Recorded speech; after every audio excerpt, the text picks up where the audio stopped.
the UK stands alongside our Caribbean friends and partners at this difficult time. We face challenging circumstances here in the UK, but we are determined to play our part in tackling COVID-19 globally. We've announced so far £764 million to support the immediate public health response, address the secondary economic and social impacts, and to help find a vaccine. This funding will help across the globe, but I really recognise the challenges facing many of the Caribbean, small island developing states in particular. The UK is reallocating resources from its £400 million development programme in the Caribbean to help tackle the crisis and support countries that are most at risk in the region. And we're using our shareholder status in the region's multilateral development banks to ensure that countries get the right support for addressing their immediate needs, as well as the longer term impacts from COVID-19. On top of that, earlier this month, I was really pleased to announce a further £5 million of support directly to the Pan American Health Organization. And that's going to help the provision of essential medical supplies and management support to help public health systems around the region combat the virus. A further £2 million will be used to scale up assistance for the most vulnerable households and help to counter the domestic violence against women and children, which we're sadly seeing here in the UK and across the world. And we know that, of course, COVID-19 is not just a health crisis, it's an economic one too. And it highlights just how important it is to keep trade flowing and supply chains open so that we can all access the essential supplies we need. And free trade and resilient supply chains through open markets are going to be really crucial to the global economic recovery as the first phase of this crisis passes. So that brings me to the issue we're all here to discuss today. As the UK leaves the European Union, we're entering a new era as an independent trading nation, and it's our real ambition that global Britain will be a beacon for free trade and for free enterprise.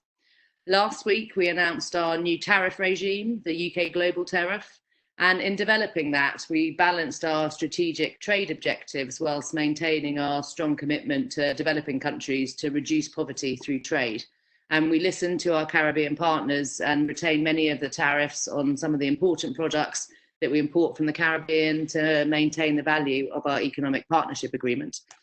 The UK Global Tariff will apply to goods imported into the UK from the 1st of January 2021, except where there is a preferential arrangement like a trade agreement.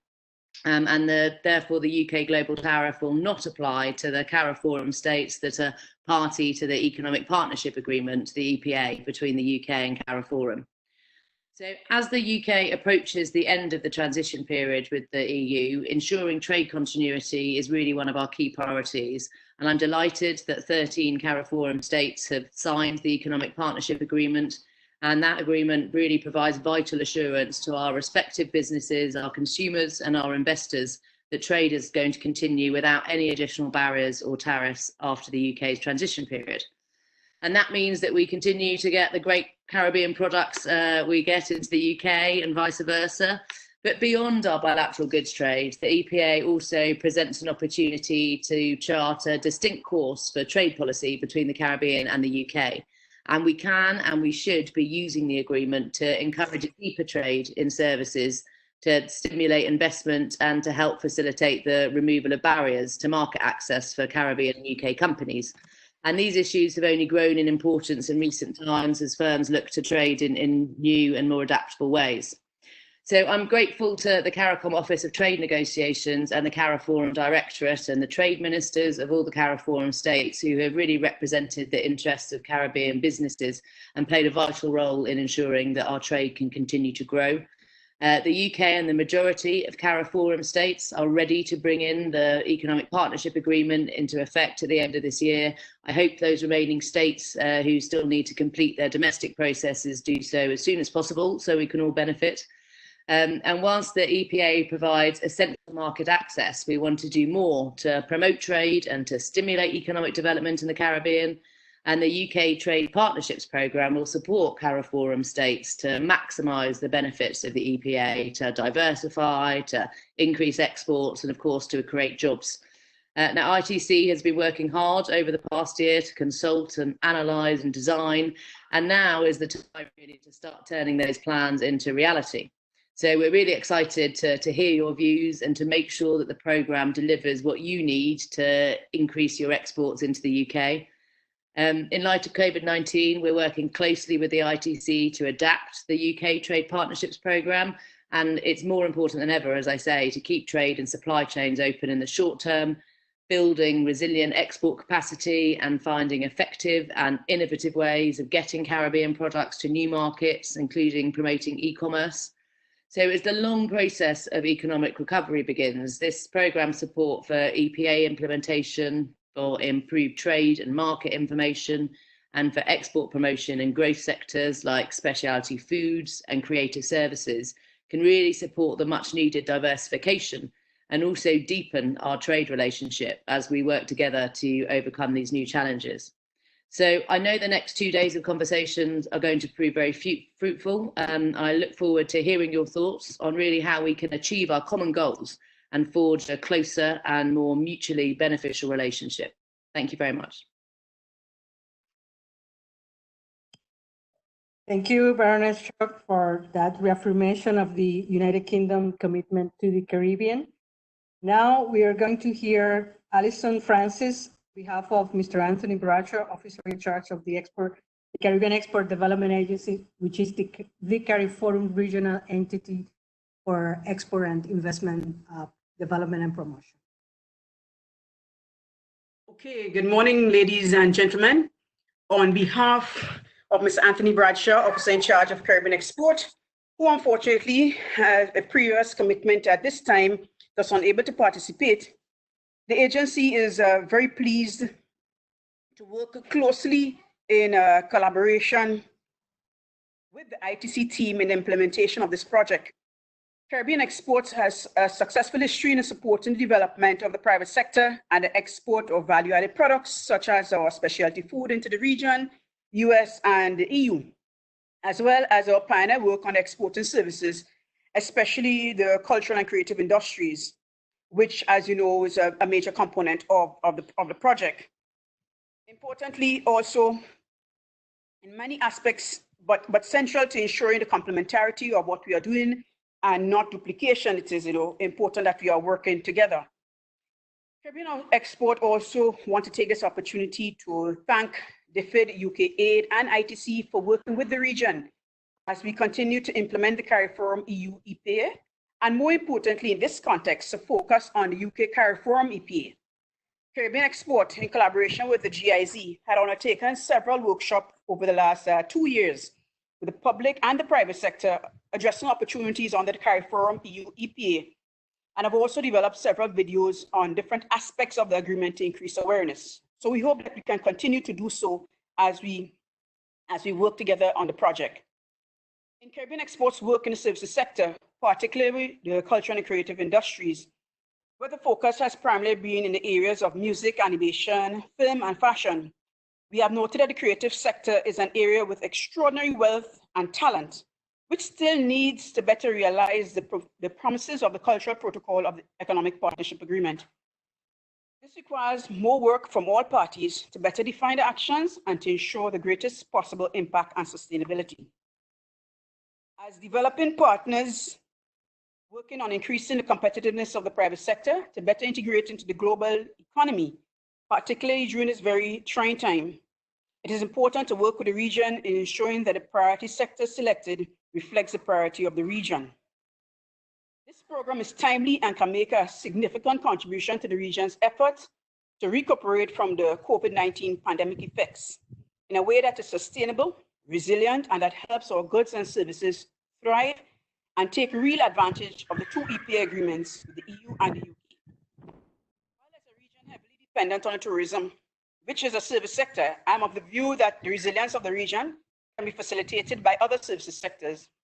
Importantly, the link between the services and the goods, and how the services sector can make the goods sector more efficient and competitive as we explore different opportunities. Caribbean Export undertook the 4th edition of the EU CARIFORUM EU Business Forum on the 26th to the 28th of September 2019 in Frankfurt, Germany. This was done in conjunction with GIZ. It provided up to 93 Caribbean goods and services firms, as well as business support organization or their representatives, a platform to meet and engage with European buyers and potential investors. The sectors of focus for that included alcoholic beverages, processing, natural ingredients, and the cultural and creative industries. It was also important, and a component of that was investment associated with the CARIFORUM, the Caribbean Agency for Investment Promotion. The Business Forum is an international trade business development conference, which was designed to connect the Caribbean, Africa, Europe, Pacific, and European businesses to assist the CARIFORUM firms in maximizing the benefits available within the EPA. More specifically, the event was conceptualized to provide a platform for the private sector in the region to realize the full benefits of the EPA. So this is just some of the things that we have engaged in, as well as being able to form strategic alliances.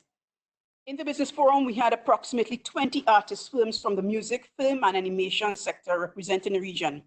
And we hope that we can continue the implementation of the good results that came out of that with the required actions, in terms of creating more products and services, creating more market opportunities alongside with the UKTP in the upcoming months as we implement the project. The complementarity of the work of UKTP and the Caribbean Export will also allow for the entire region to benefit from the UKTP, given the limited or the limitation that the UKTP selected countries. We know it is important that all countries in CARIFORUM are able to benefit directly or indirectly from this project. This needs have never been greater, given the inordinate vulnerability of our small island developing states, which most CARIFORUM countries are, and as the world seeks to recover from the COVID-19 pandemic. Caribbean Export, along with the CARIFORUM Directorate and other stakeholders in the region, we are working to address the COVID-19 crisis, especially for MSMEs. As a beneficiary of funding assistance from the 11th EDF Fund, under which agency is responsible for the implementation of the Regional Private Sector Development Program, the agency will implement a direct support program. Persons would recall the overall objective of the EDF Private Sector Development Program is to increase employment creation, inclusiveness, particularly of youth, women, and indigenous groups, and overall poverty reduction in CARIFORUM states through targeted interventions, and that will provide a new and innovative framework for growth and development. The program is also aligned with the goals enunciated in the Sustainable Development Goals agreed by all states in the international community. In particular, we talk about the SDG goals 5, 7, 8, and 10. These goals relate to issues such as gender equality, affordability, clean energy, decent work, economic growth, reduction of inequalities. There's a critical role, we believe, for the private sector in assisting the Caribbean region to achieve these goals, thereby promoting the ultimate objective of poverty reduction and sustained economic growth. As such, Caribbean Export, in collaboration with the EU and the Caribbean Development Bank, supported by the CARIFORUM Directorate, we have agreed in principle to conduct a number of initiatives focusing on SME development in response to the current COVID-19 pandemic and the potential adverse effect this will have on the regional firms. In this regard, the agency, we have decided to take a strategic approach to the potential partnership by conducting 2 surveys which target SMEs and business support organizations to collect basic information from key stakeholders to identify the most relevant and effective interventions in a timely manner. The proposed grant facility, along with other capacity building programs to be executed jointly, will form part of the regional approach to support poverty reduction, economic and social resilience within the Caribbean in response to this global crisis. The objectives of this direct support program will be to provide direct support to the CARIFORUM private sector, including our small firms, on a non-reimbursable basis as a result of the challenges they have experienced of the COVID pandemic, provide support to firms across the priority sectors of Caribbean export, prioritize activities focusing on the business community, and as we get the results from our survey, increasing the exports of the Caribbean region and other international markets, and important to this context, capitalizing on the benefits, once again, of economic partnership agreement or single market and economy and free trade agreements between CARIFORUM and the Dominican Republic. And we believe, based on the impact of the COVID, one point that has come up and seems to be even more urgent is to facilitate the digital transformation, look at our energy management and efficiency, and protection of our intellectual property rights. For CARIFORUM states, most being small island developing states, the COVID-19 pandemic has really critically negatively impacted the economies. And as stated above, most of these states depend heavily on services, which contribute significantly to the GDP. So we have to see how, as we continue to implement this program, we can best work together as part of the recovery process. The COVID-19 pandemic for CARIFORUM services providers has amounted to a dramatic sudden loss of demand and revenue for the firms. Additionally, the loss of income and heightened uncertainty would also reduce spending, therefore creating crippling effects for the SMEs. These various impacts are affecting both larger and smaller firms. However, of course, the effect on SMEs are much greater, severe, particularly because of the high levels of vulnerability and our lower resilience rate and our size. Caribbean export, we understand the SMEs within the economic structure is critically important, and most of the firms in the region are categorized. So to that effect, the services interventions and our programs, some of which will be in collaboration with ITC, will continue to look at further development of the sector in the region, capacity building, and then to market access. So ladies and gentlemen, as I close, I once again want to thank the ITC and the deferred UK aid for their support in the region through this project. Caribbean Export, we stand ready to be a key ally in its implementation. ITC and the Caribbean Export missions are closely linked, and we know there is much more we will do for our Caribbean region together. Caribbean Export, we have successfully implemented and hosted deferred projects in the past, and we look forward to a continuing collaboration to ensure a very successful implementation of the UK CARIFORUM EPA. We look forward to a very engaging, informative set of discussions over the next 2 days. So ladies and gentlemen, thank you very much, and look forward to our discussions, as I said. Thank you, Alison Francis, for affirming Caribbean export commitment in the implementation of the UKTP. And now we're going to hear from the Executive Director at the Interim of the International Trade Center, Ms. Dorothy Tembo. Thank you very much, moderator, and good morning to you all. A real pleasure to be joining you at this important event. I know, and as has been attested to by those that have spoken to me, that this has been a particular challenging time for the region given the impacts of COVID-19. Such a dramatic drop in tourism and the stress on micro, small, and medium enterprises. What I wanted to say is that know that we at ITC stand with you, and we will continue to be your partner in the recovery period to help build resilience. Clearly, we are meeting in a format that we had not envisaged originally. We had planned to meet everybody in the Dominican Republic in March, but we strongly felt in the current circumstances, we needed to give the right signal to move forward and reassure everybody that we were adapting to what is now seemingly our new normal, which is why we thought it would be good for us to have this virtual event. I take this opportunity to thank Baroness Sag, Minister for the Overseas Territories and Sustainable Development, and the United Kingdom government for their continued commitment to support the Caribbean region. As you know, this initiative we are launching today is funded by the government of the United Kingdom through the Department for International Development. I also would like to express my gratitude to the Director General of the CARIFORUM, Mr. Percival Marie, for the trust in the ITC and our region, as well as in the trust that you have shown in our regional and national partners in delivering on this mandate for the region. Last but not least, Our thanks go to Ms. Alison Francis, and through you, to the Office of the Caribbean Export Development Agency for partnering with ITC to scale up the reach and impact of this project. The global COVID-19 pandemic has disrupted health systems, food security, supply chains, and tourism. Caribbean economies, and indeed all small island developing states, have been severely impacted, with over 20,000 workers in the tourism sector having already been laid off as a direct result of hotel closures in OECD countries. The creative economy is also under fire. Jamaica alone has experienced losses of $100 million. Major events have been cancelled.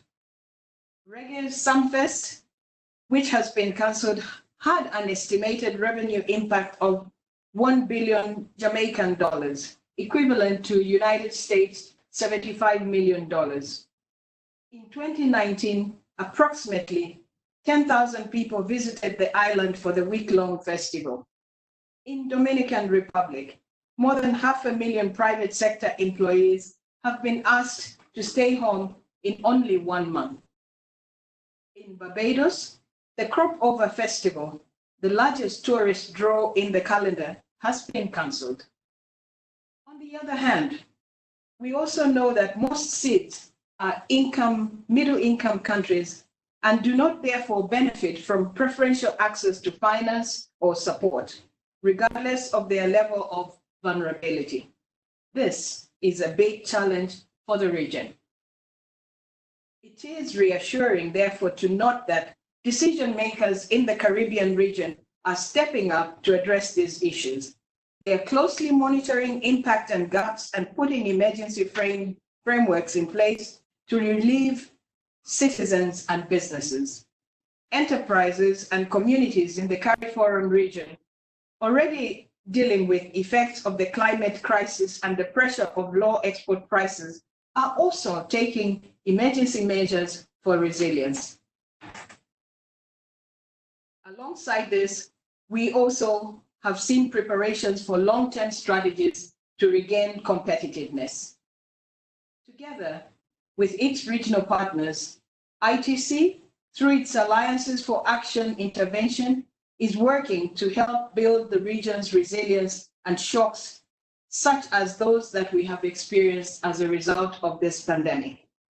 Through UKTP, concrete COVID responses are being rolled out, focusing on sectors which have been hit the hardest, like food, tourism, and creative industry. All this with the objective of raising incomes and creating employment through value addition and high-quality products, as well as strong market linkages. We recently supported the production of chocolate made from ethically sourced Ghanaian coffee beans and sustainably produced coconut flakes from St. Lucia. The result was outstanding, and the response overwhelmingly positive. This is an example of how we can leverage our partner networks to deliver sustainably produced, value-added products that can compete in the international market and benefit its producer community. UKTP will, in this regard, focus on specialty foods and creative industry. The intention behind this selection of sectors is to promote Caribbean culture and identity. What better way to share the region's cultural heritage with the world than through the medium of artisan food, music, and indeed audio-video arts? Key factors in the Caribbean region, like the Caribbean Export Development Agency, the Organization of Eastern Caribbean States Secretariat, and the Caribbean Network of Services Coalition, are taking the lead on a COVID response for businesses and the creative industry under this program. Working with our local partners, we recently hosted a webinar on promoting and selling music during and after COVID.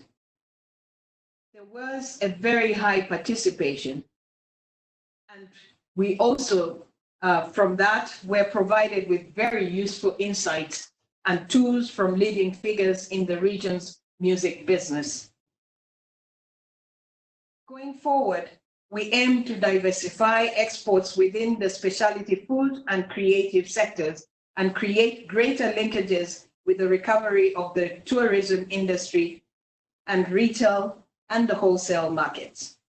The ultimate goal being that of contributing to development of a thriving export hub in the CARIFORUM region through increased incomes and the generation of employment. In all this, building strategic partnership is going to be critical.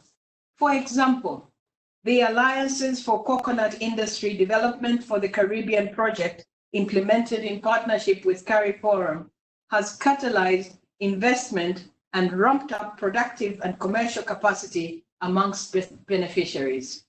It has improved value capture and productive and governance capacities, I beg your pardon.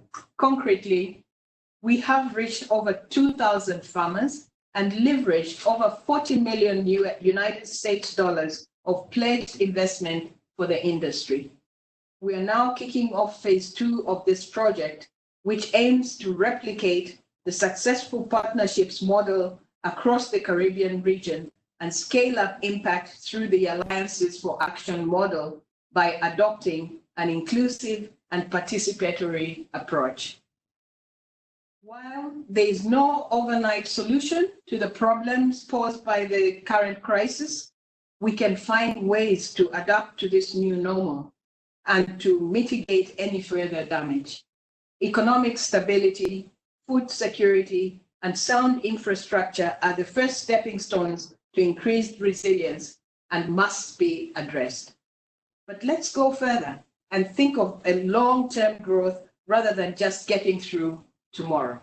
For example, we must, 1, explore new markets and value addition. I did hear Baroness refer to the aspects of diversification, and I believe they would be ones that fit squarely into that particular point that we are sharing. Because when we do this, we will generate better returns, more income streams, and new commercial channels. This includes targeting local and regional market channels through regional economic integration and initiatives such as the CARIFORUM. Exploring new markets requires a prioritization of value-added products, development of innovative and essential products and services, thereby creating a market for leveraging on local and regional value chain. Innovation and technology remain a critical part in improving the business landscape, particularly during this pandemic.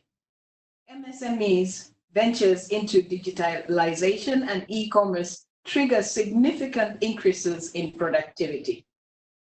Digitalization also bridges the gap between producers, buyers, and consumers, as well as responding to a rising demand for responsible production and consumption. Second point we are putting on the table is strengthening and expanding value chain alliances to foster innovation, investment, and equitable value distribution.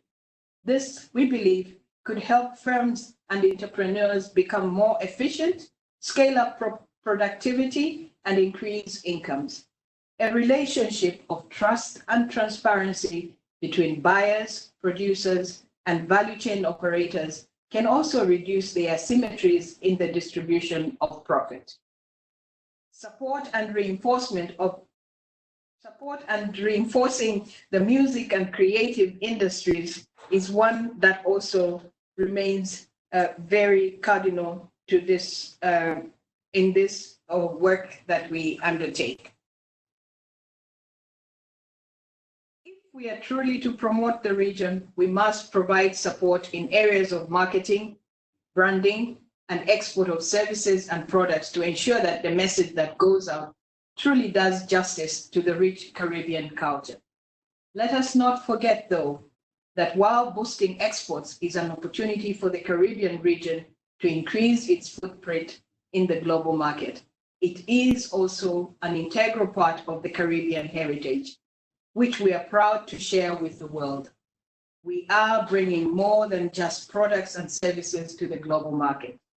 We are promoting Caribbean culture and its people. The key to making this work is to foster local solutions and public-private alliances to promote sustainable trade. We hope that this project will achieve just that.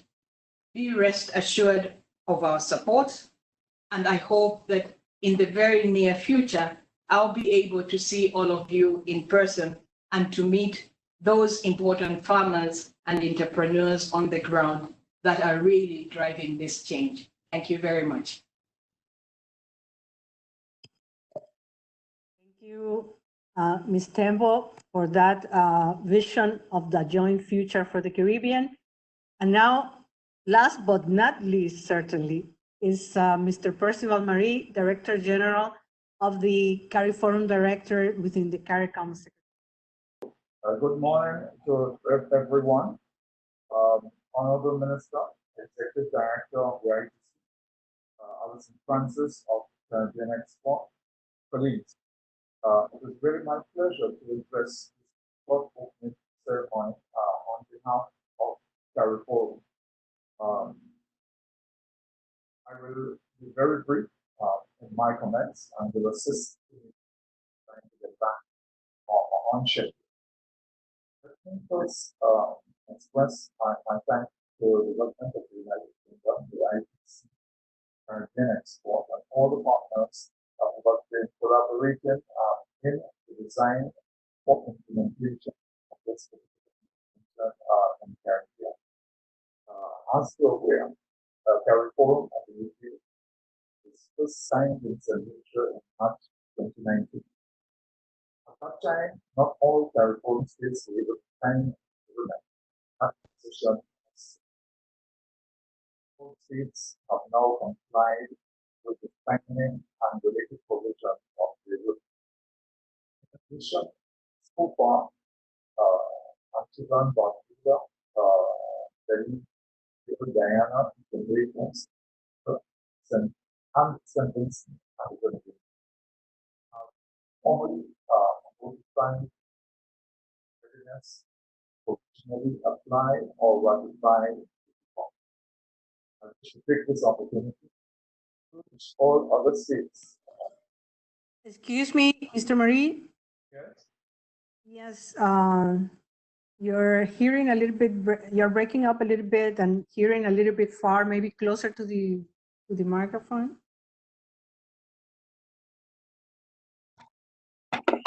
Okay, is that better? Much better, yes. Okay. I was saying that I wish to take this opportunity to urge all other states which have not yet done so, take the relevant action and to provide the relevant notification to the United Kingdom. The Secretariat recently issued a reminder saving grant to that effect on 22nd May 2020.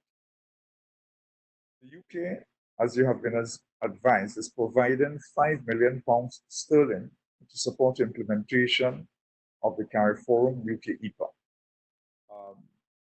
We are also spending significant sums on implementation of the CARIFORUM EU EPA.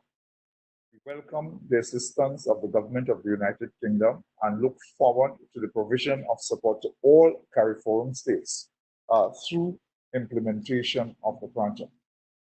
We believe that we can find innovative means within the current regulations to provide support across all CARIFORUM states for most elements of the program. The UK market is important to CARIFORUM individually and collectively. And successful implementation of the project will contribute to regaining, retaining, and increasing CARIFORUM's capacity to export goods and services in the United Kingdom. The ITC implemented component of the program is of extreme importance as it will focus on specialty foods and creative industries where CARIFORUM has some advantages. That component will address awareness building on the EPA, how to use the provisions to export to the UK, how to find market opportunities, and how to use them. It will also include pilot projects in selected countries, which we hope will in time be replicated in all CARIFORUM states. Another component of the program, a technical assistance program for £1 million sterling, is currently being developed with CARIFORUM as the implementing agency and will soon be rolled out. I have to remind that CARIFORUM and the EU are now engaged in a 5-year review of the CARIFORUM EU EPA, which will end before January 1st, 2021. They have implications for the CARIFORUM UK EPA, and we will certainly, from the conduct of that review, what lessons are to be learned for successful implementation of the CARIFORUM UK. Now I come to the elephant in the room, COVID-19 pandemic. Preparation for implementation of the UKTP taking place against the background of this pandemic. Implementation will be undertaken under pandemic conditions. This requires the CARIFORUM region and states, the UK government, ITC, and the project beneficiaries to be innovative and forward-thinking. Pandemic is changing and will continue to change how we do business. Let's keep adapting. We are to remain ahead of the curve. It's my sincere wish that all parties will show flexibility in the implementation of the project. Again, I want to be extremely brief, but before I can conclude, I want to end this presentation with reference to the COVID-19 emergency and economic recovery assistance already provided and being provided by the government of the United Kingdom to CARIFORUM states and to the CARIFORUM region in our response to the COVID-19 pandemic. That aid is invaluable. It's saving lives and will save or bring back jobs, employment, income, and foreign exchange. The United Kingdom remains a valuable, understanding, and sympathetic partner to CARIFORUM. The ITC remains a valuable technical partner for advice, implementation, technical assistance, and other forms of assistance to the region. Caribbean Export Development Agency will have an invaluable role to play in the provision of direct support to firms that will continue or commence export to the United Kingdom with or without the assistance of this program. I look forward, and the CARIFORUM region looks forward to successful implementation of the program, and again wish to extend our sincere appreciation to those who are financing and who have collaborated and are collaborating in the implementation of this program. I thank you all for your support. Thank you. Thank you, Mr. Marie, for offering that overview from the CARIFORUM region. With this, we conclude the opening remarks of this session. We thank Baroness Shark, Ms. Temple, Alison Francis, and Mr. Marie for their words. And now we move to the next item of the agenda, where we are going to present the elements of the UKTP. And for that, I give the floor to William Castro from ITC, who will be making the general presentation.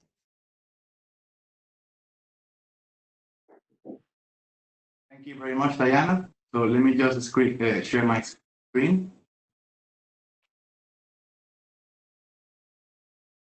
Okay. Good. So thank you very much to to all of our partners, to the UK government, to the CARIFORUM Secretariat, to Caribbean Exports, and other national and regional institutions that have been very helpful to be able to put together this new project for the region and by the region.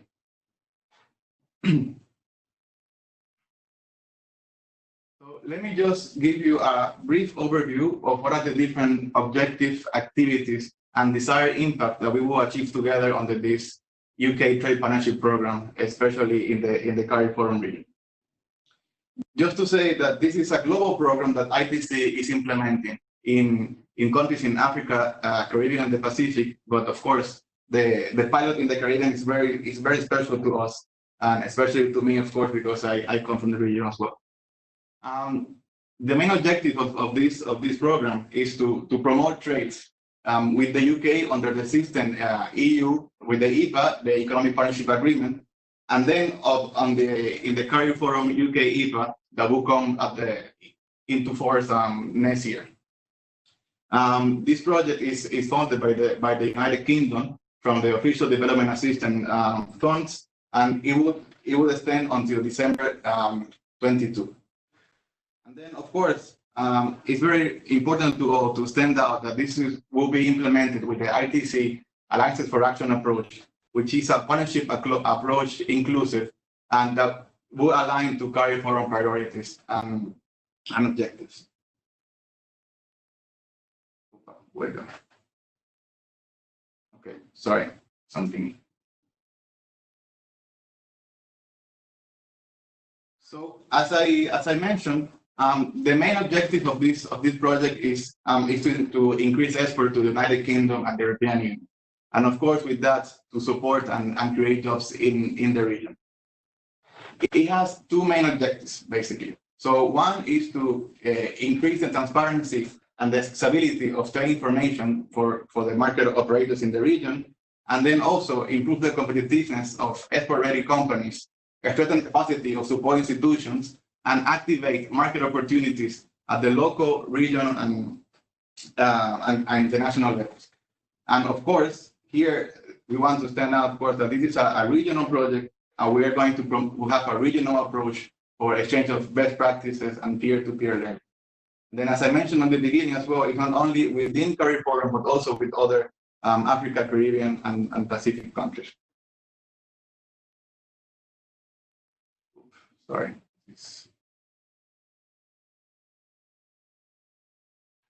Okay. As I mentioned, this project will be implemented with the Alliances for Action approach. And basically, what it is the way we implement for achieving real impact for people. We work across the value chain to try to have more impact and add more value to the value chain we're working with. So we work from seed to cup, from cotton to fashion, from crop to bar. So we work at the whole value chain, looking at sustainable production, and to be able to add value value at the local level. And of course, we have a principle that is multi-markets, multi-products. So especially during these times, diversification is very important to achieve resilience. And of course, we prioritize goods, ethical trade, and sustainable practices. So we don't look at this as a project itself. We want to have regional solutions that are locally owned that can sustain over the process. So we can have a good result, holistic, transformative, sustainable impact across the value chain, as I mentioned, from producer to consumer.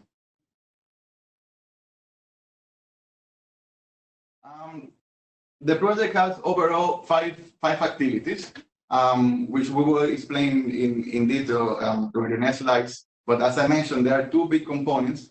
One that is on trade intelligence, increasing information for the value chain operators, and then in-firm support, institutional support, and also support for market opportunities at the local, regional, but also making an emphasis on the export market, so at the global level.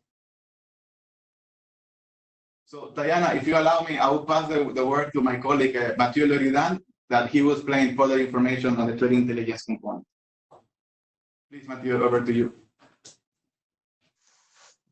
Thank you. Thank you, William, and good morning, good afternoon to everybody. It is my pleasure to now present briefly the trade intelligence interventions under the UKTP in CARIFORUM.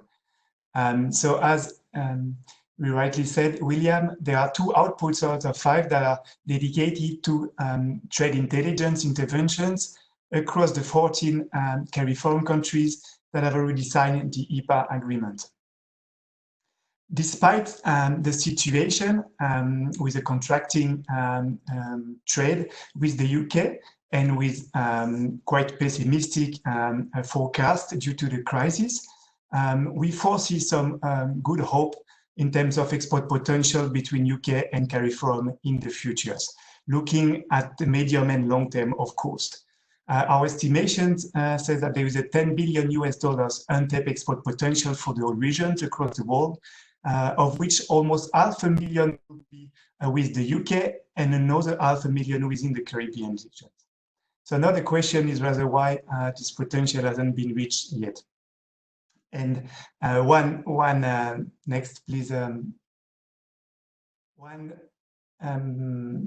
reason is, of course, what I would say is trade intelligence, because trade information and very importantly, trade communication, which is also part of trade intelligence, are critical for both policymakers, but also companies. Policymakers need to keep a good understanding of businesses' constraints, challenges, and opportunities to make sure that they can adapt their policy and meet their needs. And this is particularly true currently with the shift of demand and with all the change of policy that we can see across the world due to the COVID crisis. And this is also very true for businesses. We need all this information, all those signals from policymakers to be very transparent, timely, and also in a language that they can easily grasp, understand, and applicate. Trade information is for us information about the demand, like trade flows, the supply as well. It's very critical nowadays, as well as all the conditions one has to apply when he's exporting or importing goods or services, being taxes, customs tariffs, rules of origin under the EPA agreement, for instance, export or import requirements, also called non-tariff measures, as well as partners information with the TPOs that can support my business, with the buyers that I can reach out in the UK or in the region. So to address this lack of information and of accessibility of information in the region, the UKTP trade intelligence interventions will focus on 4 main pillars across the 14 CARIFORUM countries.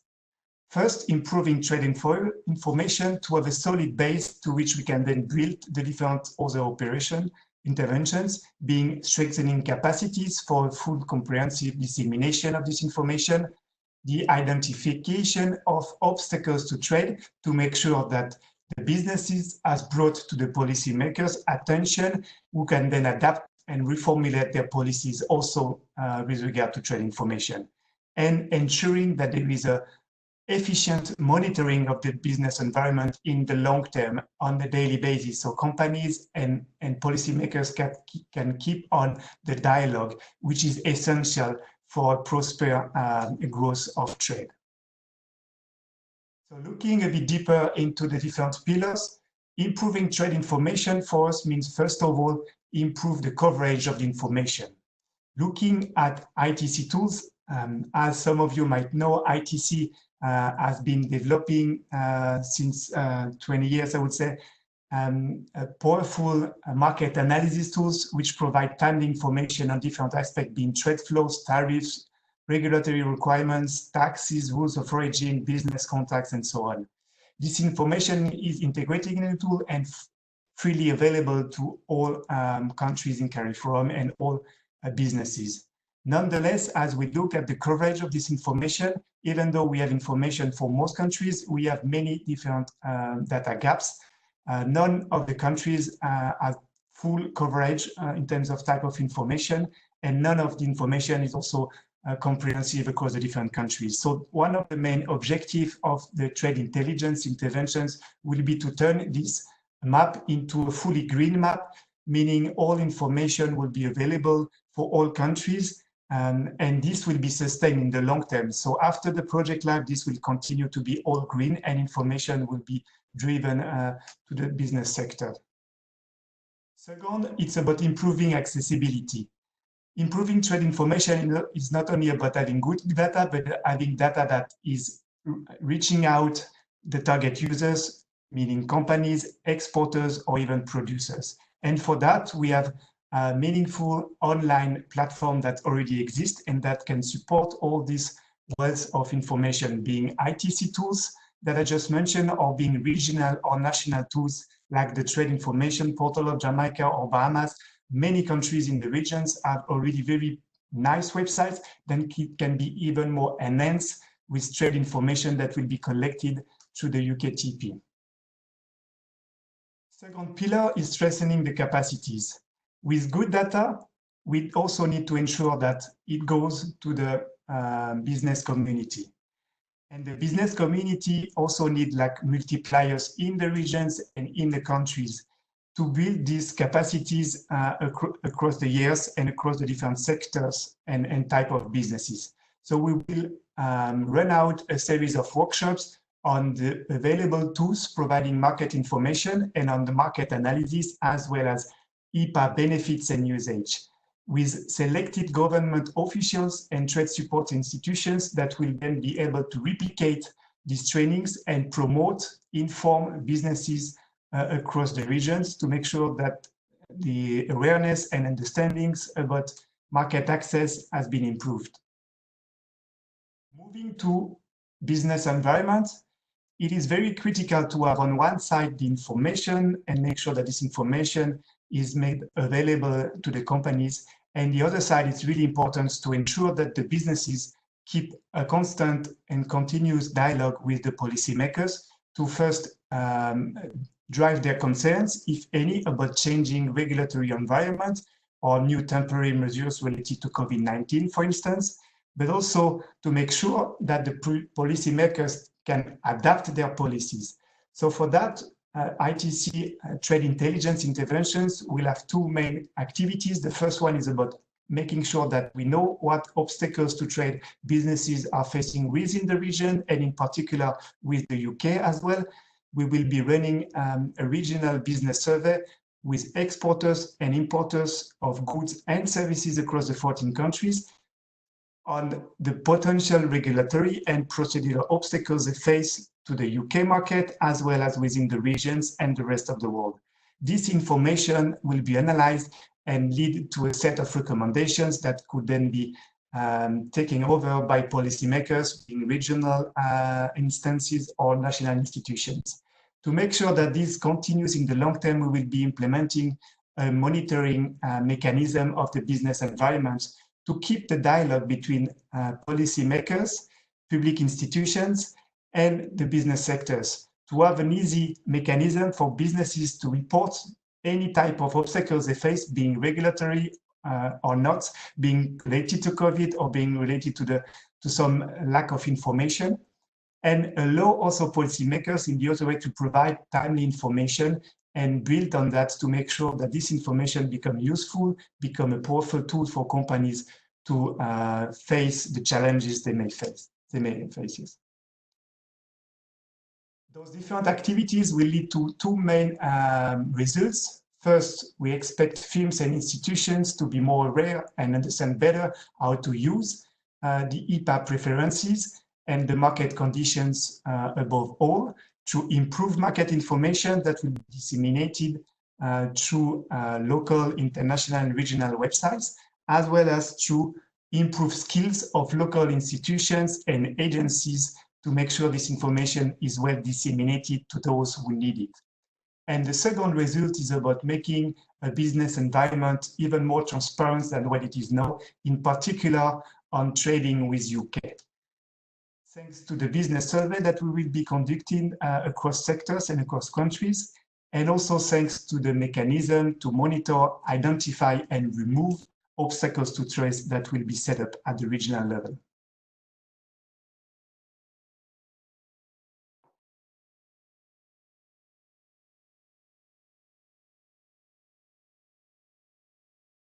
Over to you, William.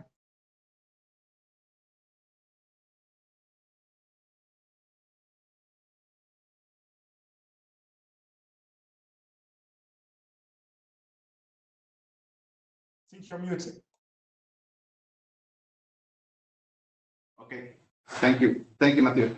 So first, let me just excuse our Executive Director, Ms. Dorothy Temple, that she had to run to another meeting, but she sends her regards to all of you. And then also just to say, we will take questions during the last session at 12 p.m. But in case you have any questions, you can put them in the chat box, and we can already maybe address them in our presentation. So thank you, Matthew, for presenting the components on the trade intelligence of the UKTP. As I mentioned, the second component will be addressed to support institutions, enterprises, and here, of course, as we heard the speakers, we will be focusing on two sectors, and then, of course, market support at the local, regional, but with a focus for the UK and the EU. So this project, we are focusing on two sectors, in the agribusiness and also in the services sector. And it's important to say that the only EPA currently that have services is the one in the Caribbean. So of course, this is for us was very important as ITC also to work in services in the region, also because of the big potential to create jobs and to generate income and to raise exports as well. So we're framing the project in two sectors, and this is basically has been chosen by the region. These are the priorities throughout the region. Last year, we had an inception phase of the project where we run an extensive run of consultations with relevant regional and national stakeholders, asking them what will be the sector that they're interested in working with. And then, of course, we want to align to those sectors so we don't duplicate and we support each other in our intervention.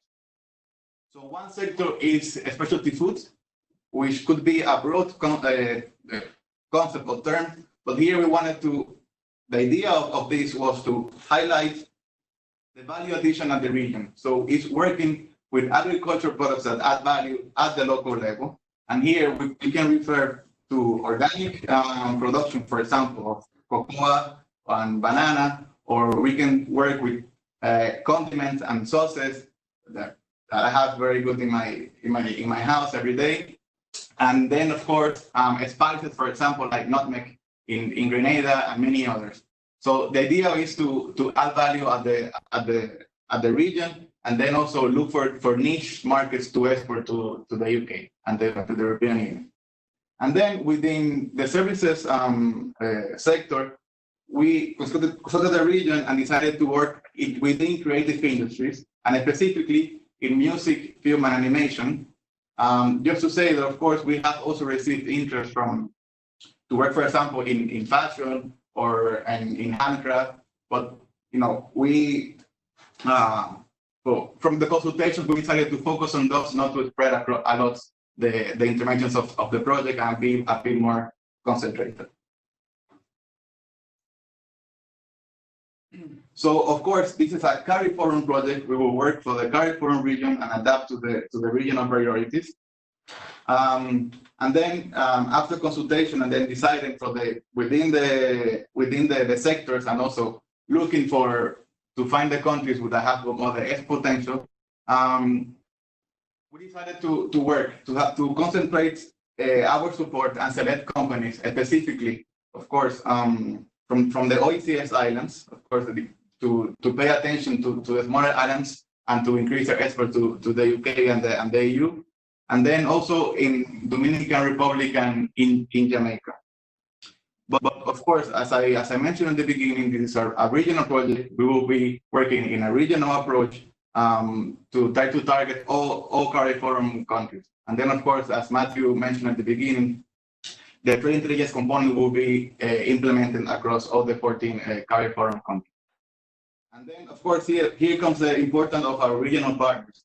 So with Caribbean Export Development Agents, with the OECS secretariats, with the national institutions of each of the countries, of course, we will scale up the approach and the impact of this project and try to do joint activities so we can have a regional impact and leave no one behind. And yes, for this, as I mentioned, this component of the project will focus on institutional support. So this is increasing, strengthening the support that the institutions are providing to the companies to do in-firm capacity building or working with entrepreneurs in the music, film, and animation sector on quality standards, product development, marketing, and branding. And of course, increasing market opportunities across the region with B2B activities, going to international fairs, market scoping, etc. This we will touch upon more in detail during the last session of the work plan, and then also on the Q&A session to take your comments and questions here. As I mentioned, last year we had the inception phase, and of course, as our director mentioned as well, we had the plan to conduct these regional events in March in the Dominican Republic, but unfortunately, due to the recent circumstances, we had to postpone and now doing it this virtually. But we haven't stopped our work. So since we have confirmed this sector selection, we have already began doing market appraisals for these specialty food and creative industry sectors in the UK and the European markets. A lot of consultations with the regional institutions, national institutions, companies per se, trying to understand better their priorities and where do they want to focus the capacity building. And of course, now we're rolling out a series of webinars with all of our partners. So just this week, we conducted a webinar together with Caribbean Export and the Caribbean Network of Service Coalitions on music. So we were able to hear from the musicians and provide tips on how to react and how to get to try to attract their business now during COVID times. And of course, the digital platforms are very relevant for the region. And as Mr. Marie said, this is we're going to have to implement this project on the pandemic conditions. So we will try to be as innovative, flexible as possible and try to adapt to the regional situation and activities. So I will stop here. Now we will go more in detail for the project work plan during the last session. But if you have any questions, please use the chat box and maybe we can address in the meantime. For the moment, I will give back the floor to you, Diana. Yes, thank you, Williams. I think it's important because we keep saying 14 countries, and of course, CARIFORUM members, part of the EPA is are 15 member states. CARIFORUM members are 16, including Cuba, of course.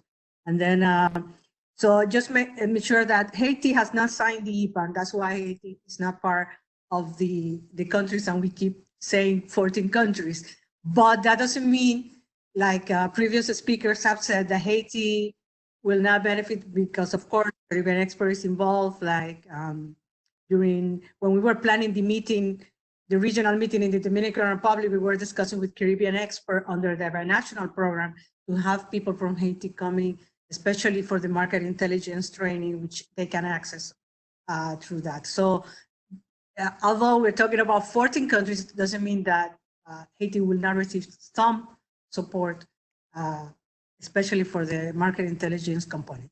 So this is not just a presentation of the UKTP. This is a dialogue. It's also important to hear what the region, because like William said and others have said before, one of the approaches of the program is to build on what is in the ground, not to come and reinvent the wheel, but to add value to what the region is already doing. Of course, with COVID, we are all struggling to find the right answers. So we are working with a stakeholder and consulting all the time with the stakeholders on what their priorities are and what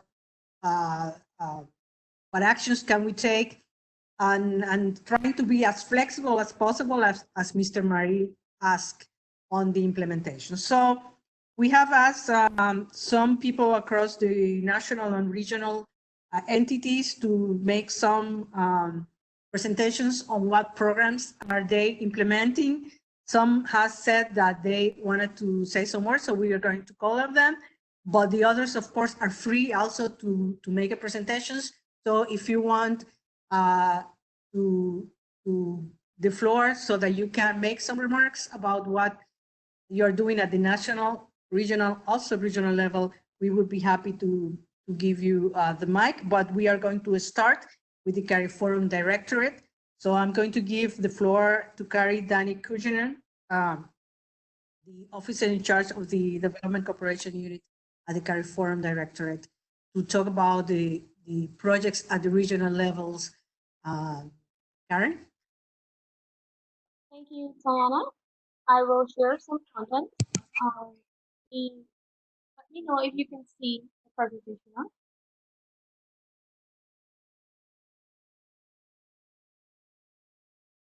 Can you see it?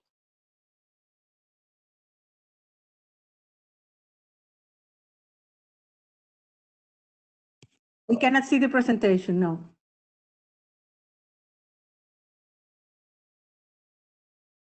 Try again.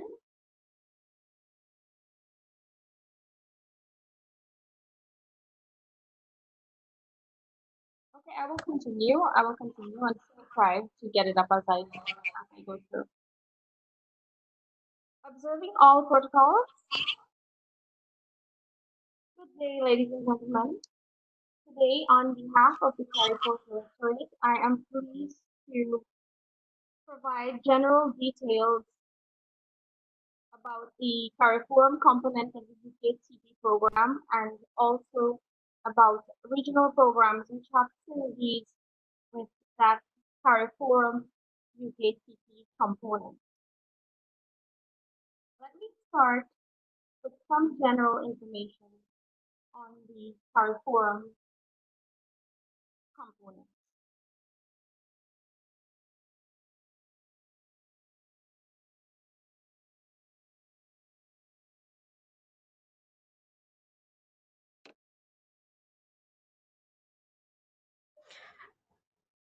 Good afternoon, Karen. I just thought I would let you know that there was a small glitch, and if you wish, you could share your PowerPoint presentation right now. I will attempt to share it again.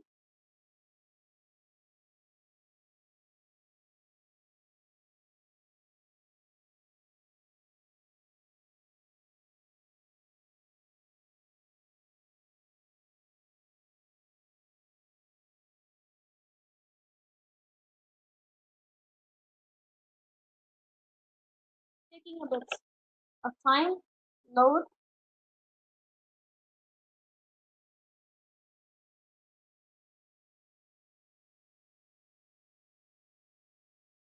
Can you see it now? Yes, we can see it. Okay, well, the impact of this CARIFORUM support component is to increase integration of CARIFORUM states into the global economy. The expected outcome is the implementation of the CARIFORUM UK EPA supported. The second outcome is increased knowledge and awareness of the benefits of the CARIFORUM UK EPA.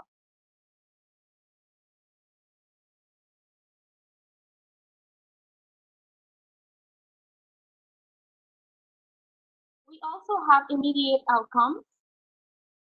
These include the effective operation of the institutional framework,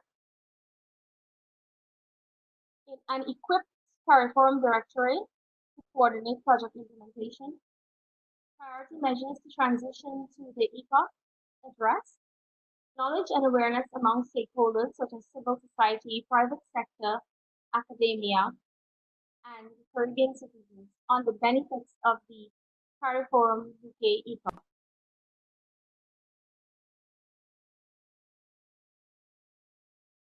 Ladies and gentlemen, in a nutshell, the project will focus on the CARIFORUM capacity to implement and monitor the CARIFORUM UK EPA. It will also address the institutional capacity of the Directorate to address the implementation of this component and to promote the various engagements with stakeholders. Importantly, it will assist the Directorate in the coordination of the intervention. I'm sharing here a picture of the 26th meeting of the CARIFORUM Council, a meeting which was held in January, just to show you that CARIFORUM, inside of CARIFORUM, we do have extensive internal engagements preparatory to joint meetings as well with our partners. This component is a budget of £1 million sterling. The DG had indicated that already. We are working with the time frame of the UKTP overall program. And of course, this time frame, although it is set, we may need to relook at it due to impacts of the COVID-19. Colleagues, in terms of presenting information on additional projects the region is currently implementing, I'd like to indicate that we consider at the level of the Directorate and at the CARIFORUM in general the importance of harnessing synergies to create the space to enhance results of individual intervention to achieve higher levels of success that would normally be achieved on its own for individual projects. Harnessing synergies will also help us to combine our strategic thinking, adopting a systematic approach, fostering key partnerships, and to create increased value for the funds invested. This UKTP CARIFORUM component will build on achievements of the previous START Fund program, which supported the region in the implementation and taking advantage of the EPA and the CSME programs.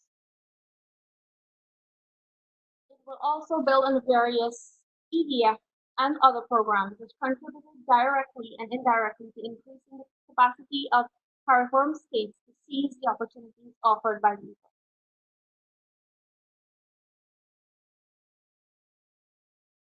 The intervention will take advantage of synergies on the 11th EDF, Caribbean Regional Indicative Programs, and these programs I will list as follows. The first one here is the Regional Private Sector Development Program, which is being implemented by Caribbean Export at a value of approximately 23.8 million euros. This project is a very key project to the regional priorities of CARIFORUM, and it's a flagship program which is implemented again by a CARIFORUM institution, Caribbean Export. The project aims to enhance competitiveness of the private sector, in addition to promoting trade and export development. It will also contribute to creating the ground for transforming market access into market penetration opportunities. The second program under the 11th EDF, Caribbean Regional Indicative Program, is one which provides support to the CARIFORUM states in furthering implementation of their EPA commitments and in meaningfully reaping the benefits of the agreement. This program has 6 components being implemented by 5 different implementing agencies. The main implementing agencies of this program are the EU IPO, PTB, the Inter-American Institute for Cooperation and Agriculture, CBD, and the CARICOM Secretariat. There are also regional partners working together with these main implementing partners, including the CARIFORUM Directorate, PROSCU, INDOCAL, a third program that would be direct synergies with one being implemented by the Directorate itself, which provides support for CARIFORUM role in regional cooperation and implementation. This project also provides support to the staffing of the directorate and a number of important EPA-related activities.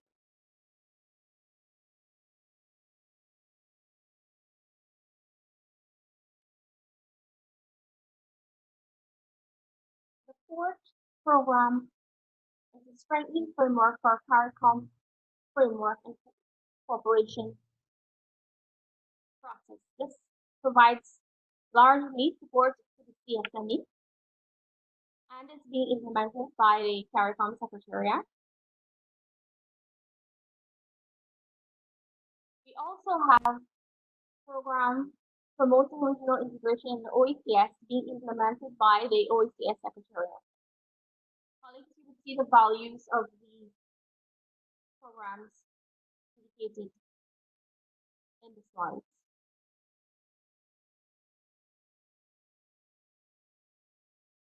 We have another program which is also critical in terms of the tax governance. And this one is support to CARTA at a value of 7 million. There are other programs, colleagues, and the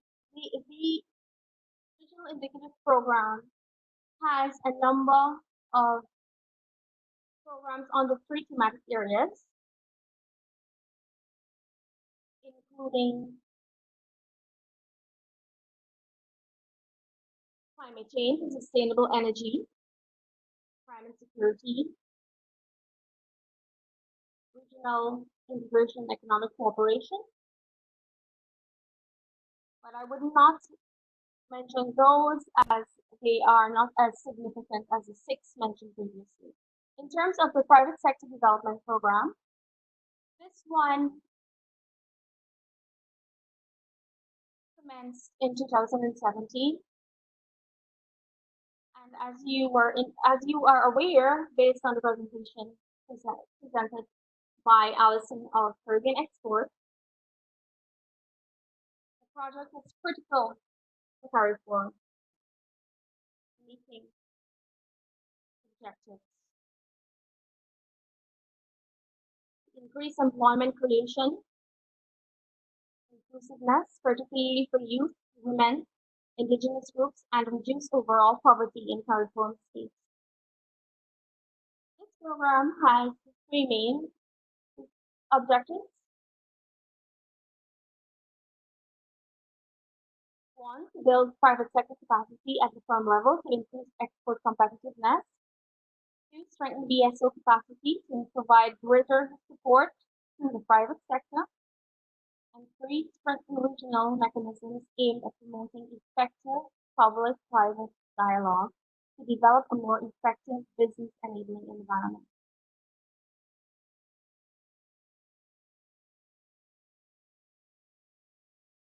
Just to give you a snapshot of what Caribbean Export does,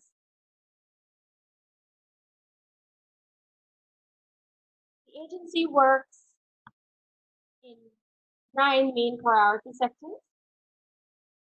And as you can see, they're very well aligned to the main UKTP program, the overall program. There is also a pie chart here to show you, give you an idea that there has been a significant support to agro-processing, manufacturing, and tourism. Of course, the other sectors, they have a little less, but still emerging as well, including the wood products and services, which of course would get a bit more attention as implementation of these programs take place. The pie chart represents the results of the direct assistance grants in distribution by sectors for the period of 2019.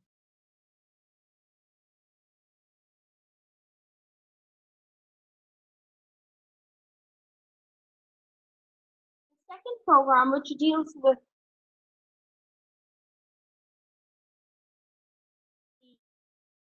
CARIFORUM EU EPA speaks to the same general global objectives as our component for the UKTP program. The specific objectives are as follows.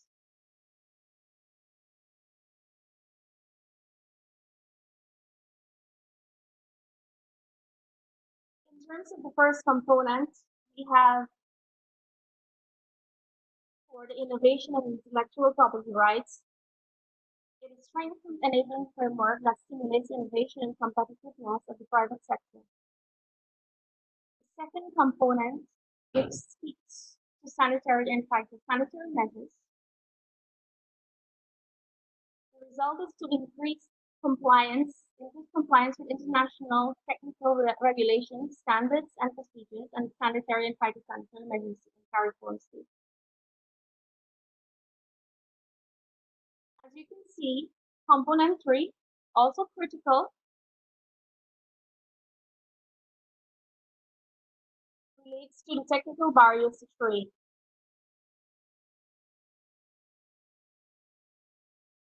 This speaks to stakeholders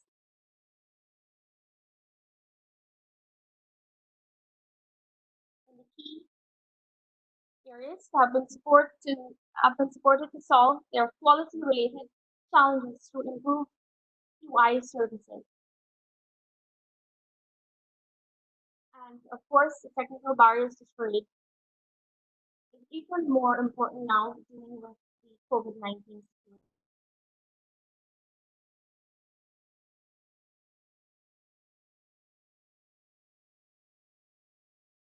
Component 4 deals with capacity building, as well as component 5. Capacity building components, these initially earmarked under the program may be reduced in terms of the financing to address the regional response to COVID-19. So at the moment, Director General, in collaboration with the EU and states, are looking at possible options and the way forward in terms of the regional response and how we adjust and reorient these programs to meet our current needs. Component 6, the last component, deals with capacity building as well through the EPA and CSME standby facilities. This component intends to provide direct assistance to states for the EPA and CSME implementation.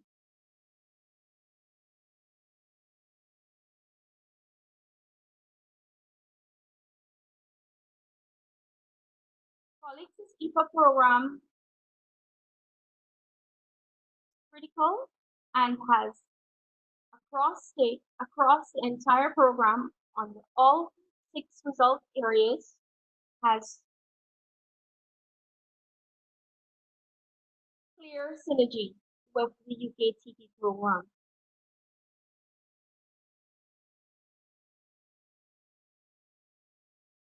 Third program, which deals with the CARIFORUM institutional support and EPA implementation,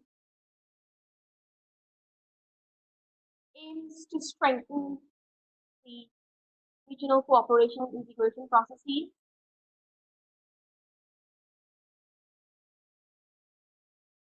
also aims to support the policy and political dialogue as well as the development cooperation relationship between CARIFORUM and the EU,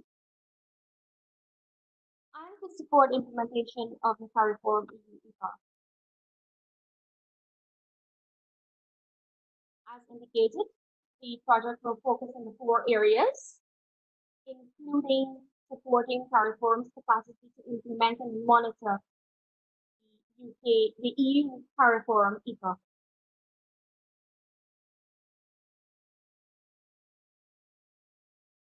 This CARIFORUM Directorate project focuses on the internal, technical, and political consultation to effectively participate in the joint institutions of the IPA and facilitates CARIFORUM participation in the joint institutions.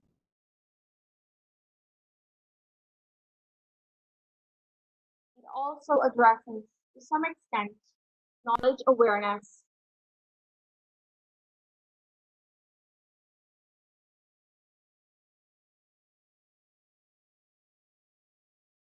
the fourth project, which deals with the framework for CARICOM integration,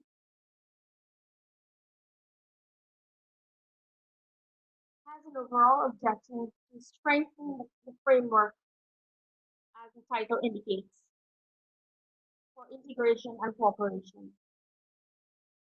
The specific objectives of this program also aligns with some of the work being undertaken to implement the IPA. And these objectives are as follows: improved institutional, regulatory, and financial environment to relevant to consolidation of the CSME, improved effectiveness in use of management of the technology, statistics, and knowledge relevant to the CSME. In a nutshell, the project will focus on consolidation of the CSME to promote, enhance,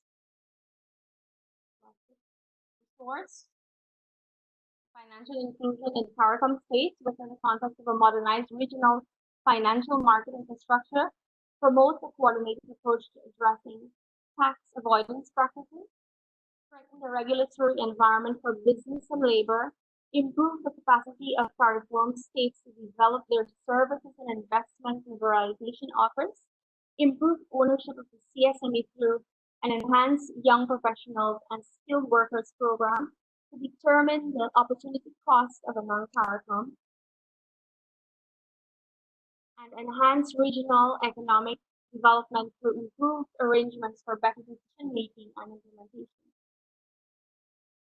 It will also focus on evidence-based policy formulation and decision-making to improve the ICT infrastructure in CARICOM through the implementation of specific components of the roadmap for the single ICT space and enhance knowledge management. To advance interventions under the action plan for the statistics in the Caribbean, strengthen capacity to undertake 2020 census around the specific areas, and strengthen regional and national capacities in statistics, including capacity to monitor the 2030 Sustainable Development Goals. Ladies and gentlemen, as you would see, this is a very important program as well, which aligns with our approach and priorities. The OECS program is a flagship program of CARIFORUM as well. This program on the 11th EDF is phase 2 from the 10th EDF, building on results achieved and, of course, taking into account the lessons learned from the 10th EDF. This project commenced in December, very recently in 2020, and it's in its startup phase. The specific objectives of the project: to strengthen the OECS economic union as outlined in the revised treaty of Bastar by seeking to guarantee the application of fundamental freedoms within the region, promote a more inclusive and climate resilient economy, leveraging jobs and growth in the OECS region.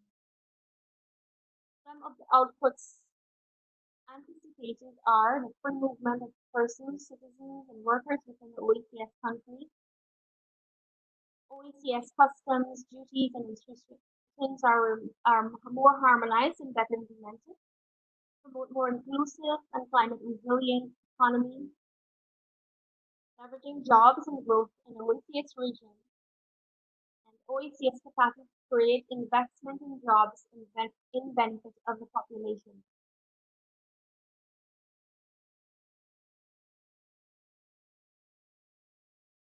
project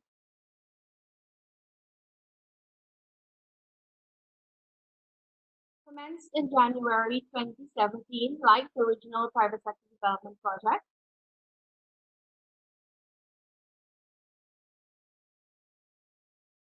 And aims to support inclusive economic growing stability in the Caribbean. The specific objectives of the CARTAC support are to increase fiscal space by improving revenue mobilization and public financial management, to enhance financial stability and risk mitigation, through capacity building for identification of emerging systemic risks, response plans, and the efficient use of supervisory resources to oversee key risks in the banking and non-banking sectors, and to address shortcomings in the quality, reliability, and timeliness of macro statistics and enhance the capacity for macroeconomic programming and analysis. Ladies and gentlemen, the support to CARTAC project was initially of value 5 million euros. Given the situation the region is facing, having to address issues relating to tax governance, both CARIFORUM and the EU agreed on providing an additional million from the Regional Indigenous Program, and together with the ACP Secretariat, an additional million, totaling 7 million.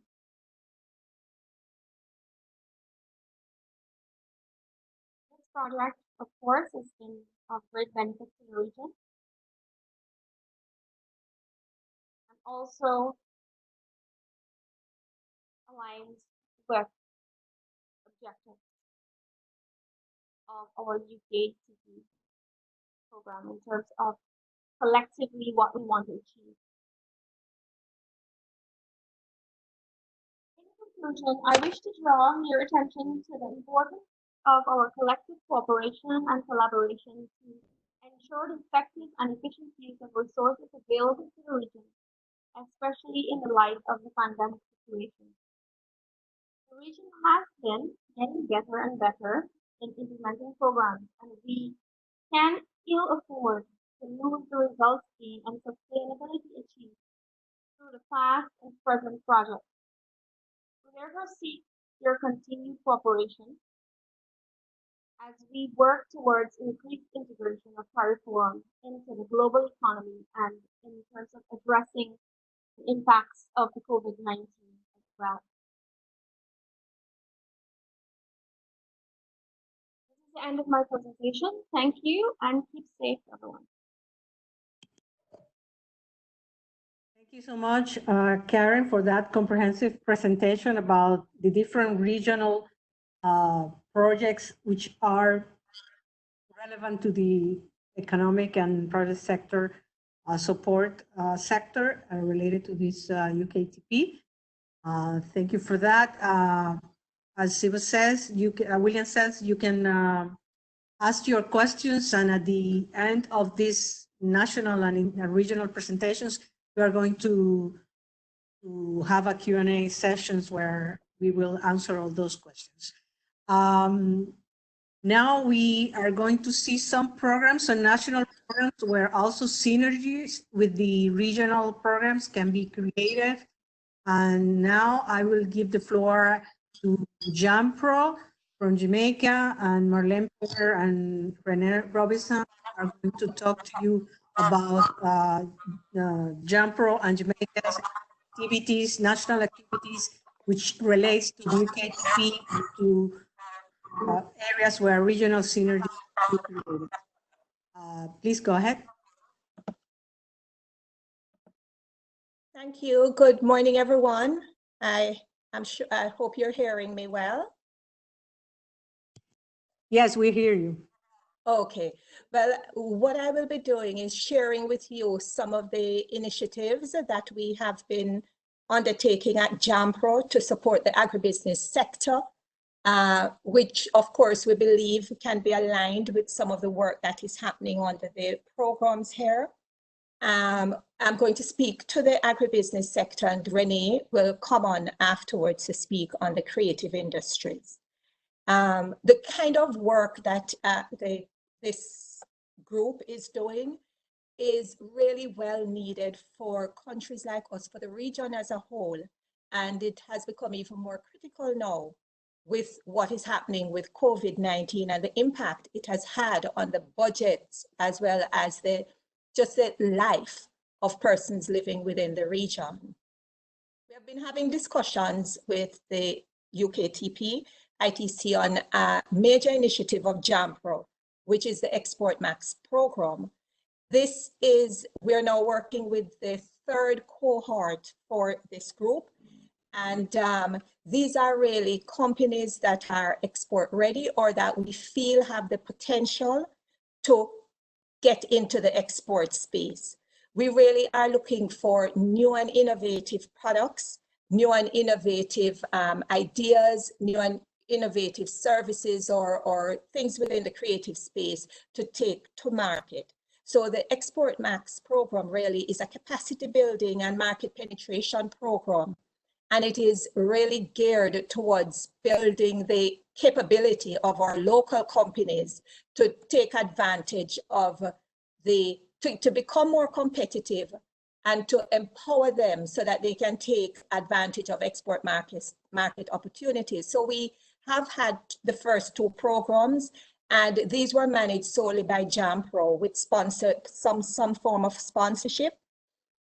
Whether in kind or in cash. But this particular one, this third program now, we're doing it in collaboration with the private sector, the Jamaica Manufacturers and Exporters Association, and the Business Development Agency of the government, as well as with the sponsorship. It's a 3-year program, and we have 50 companies in this program. The covering, of course, 4 sectors: the agribusiness sector, which is both agriculture and the processing side of it, manufacturing, the non-food side, services, we're really focused around more on health and wellness and the creative industries. The program really starts out with a gap analysis, and once we have done that gap analysis, we take it to the next level of building out a plan, a development plan, and a market plan so that we can really get these companies ready for the market. It involves going into the market and working on various market penetration initiatives to support these companies. As it is now, just over 70% of the clients under the program that were successful in making it into the program are from the agribusiness sector. So if we look at some of the initiatives that we really think are critical for this particular group, we are really looking at how we can build out market intelligence, how we can support their exposure in the market, how we can help them to understand how to get into the markets. And of course, the UK is a major market for us. And so it is one of the critical markets that is being considered under the program. With, of course, COVID-19 and the social distancing issues that have emerged, then we know that at least in the initial phase of the program, we are going to have to look at creative, and we've started to look at it already, creative ways of utilizing virtual platforms for training, for B2Bs, among other things. In terms of other initiatives that we're undertaking at JAMPRO, we recently commissioned the development of a 5-year agribusiness strategy. And we are in the process of implementing that. It involves the establishment of a council to lead the agribusiness component. They identified within the strategy, were the need in particular for us to look at value chain, the development of products up the value chain. And many of them are specialty food items, specialty food products that this particular program is centered around.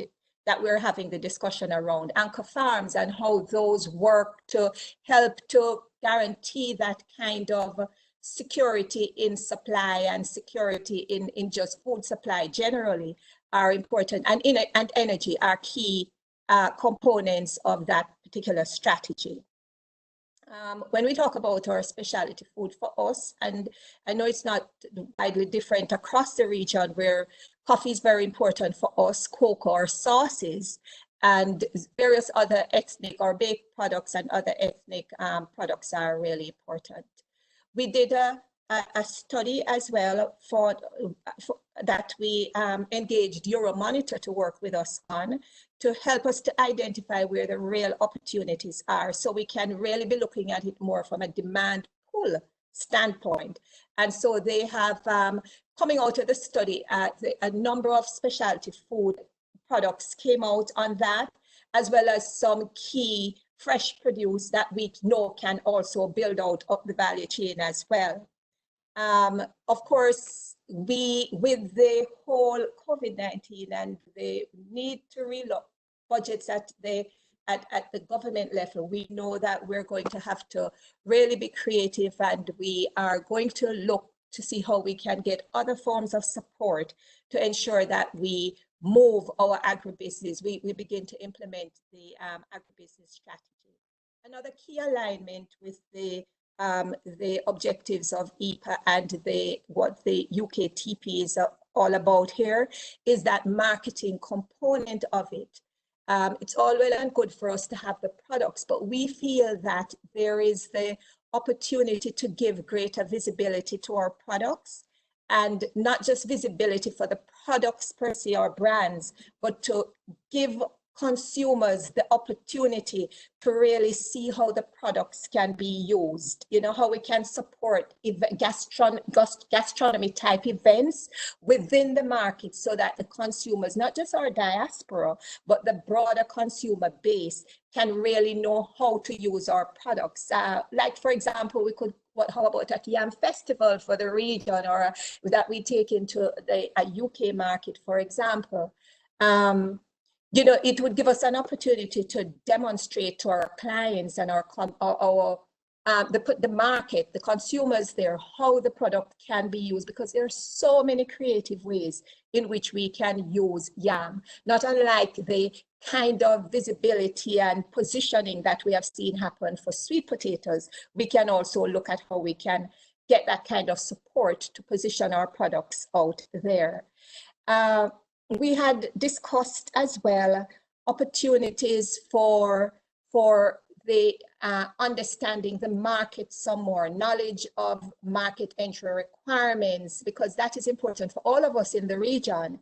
And, you know, things focused around regulatory requirements, the kind of voluntary standards, just general, the norms around how industry operates within the EU, and best practices, how we can get those kinds of things together in a capacity building way for our exporters, for our markets, for our clients, and just building that whole business culture that aligns with what happens in the space that we're trying to break into. There's also a need for us to not just get these information, but for us to also be in that space too, to get our clients to what we call pound the pavement, to see for themselves what is happening on the markets, and be able to get that firsthand knowledge, gather market intelligence for themselves, and see the market actually functioning. Likewise, we would want to see buyers coming into our regional markets, because when they get that opportunity to come here, they are in a position to truly understand and appreciate the capacities that we have, because we have taken buyers into Jamaica, for example, and when they're here, they're saying, oh my God, I didn't realize you were able to do this at this level. Wow, this kind of technology is here. So it's really important that we also have our buyers out of that market coming into this space so that they can get that kind of understanding and appreciation of the market.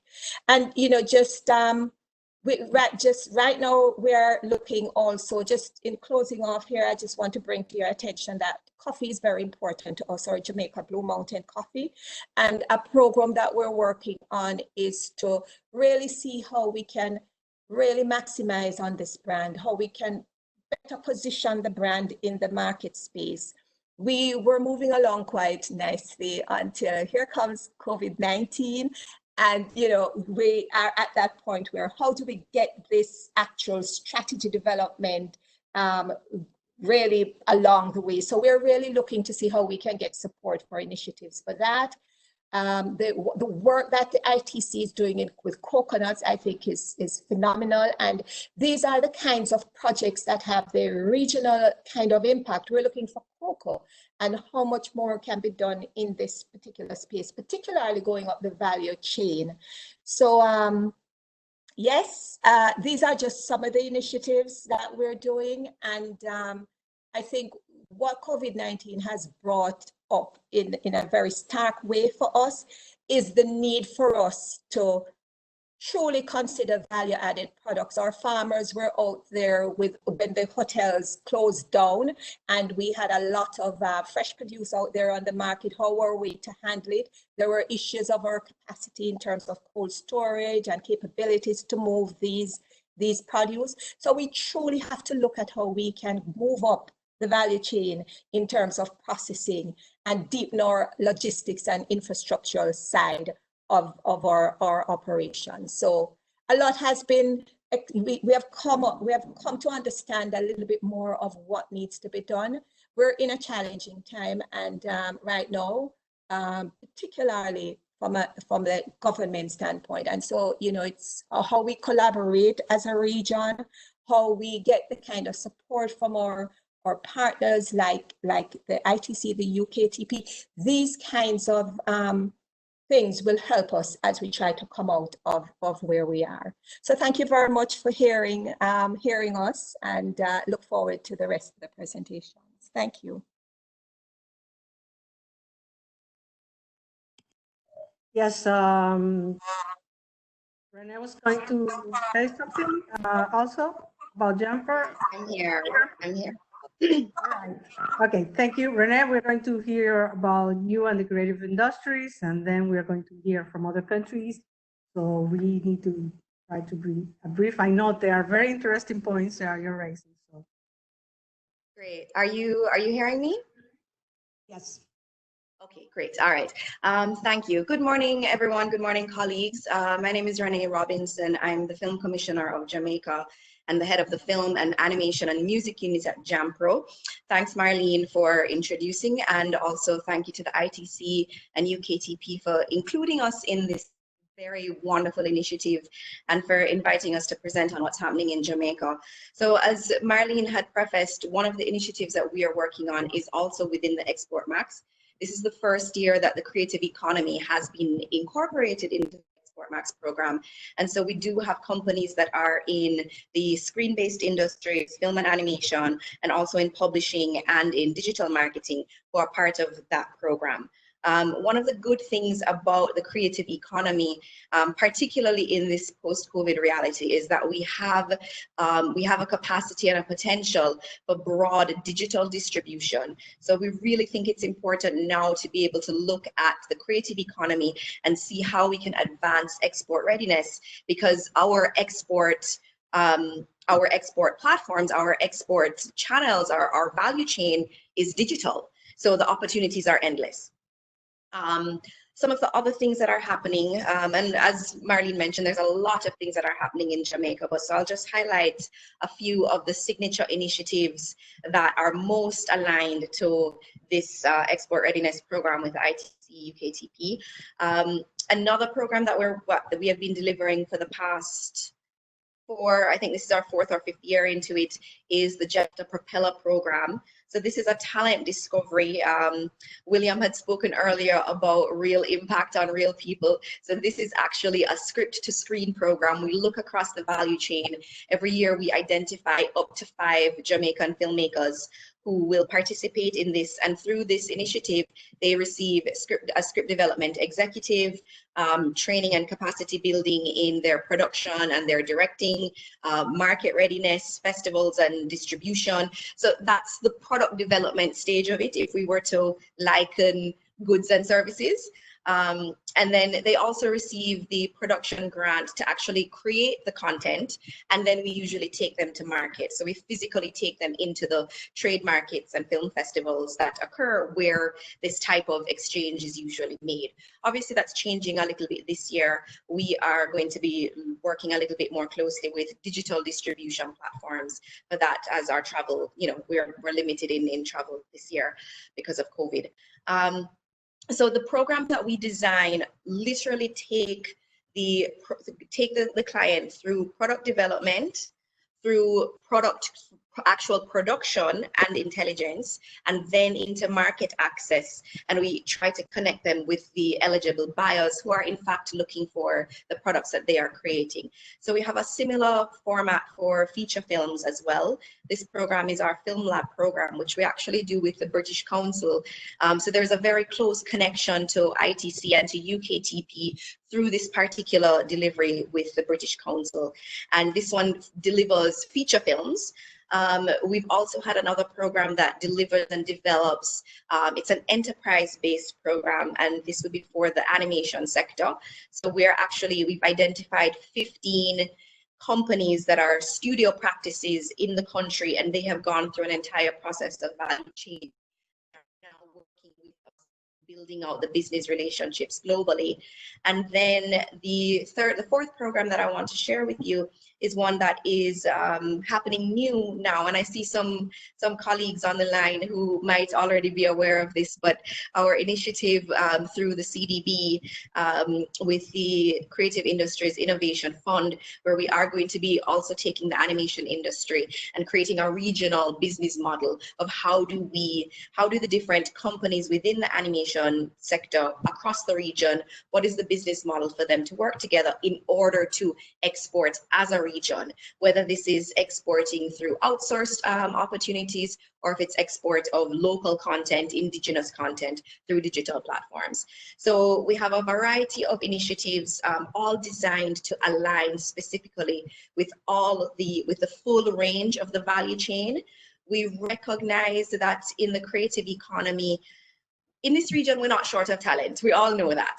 But where the pipeline has been broken has been access to distribution and a consistent access to distribution. And so that's the modeling that we've been doing through some of these programs, is ensuring that the product meets global standards and global demand, and that the access and the consistent pipeline also exists for us to be able to get those products, those services, that talent, that content out into the global market. So those are some of the areas that we're working on.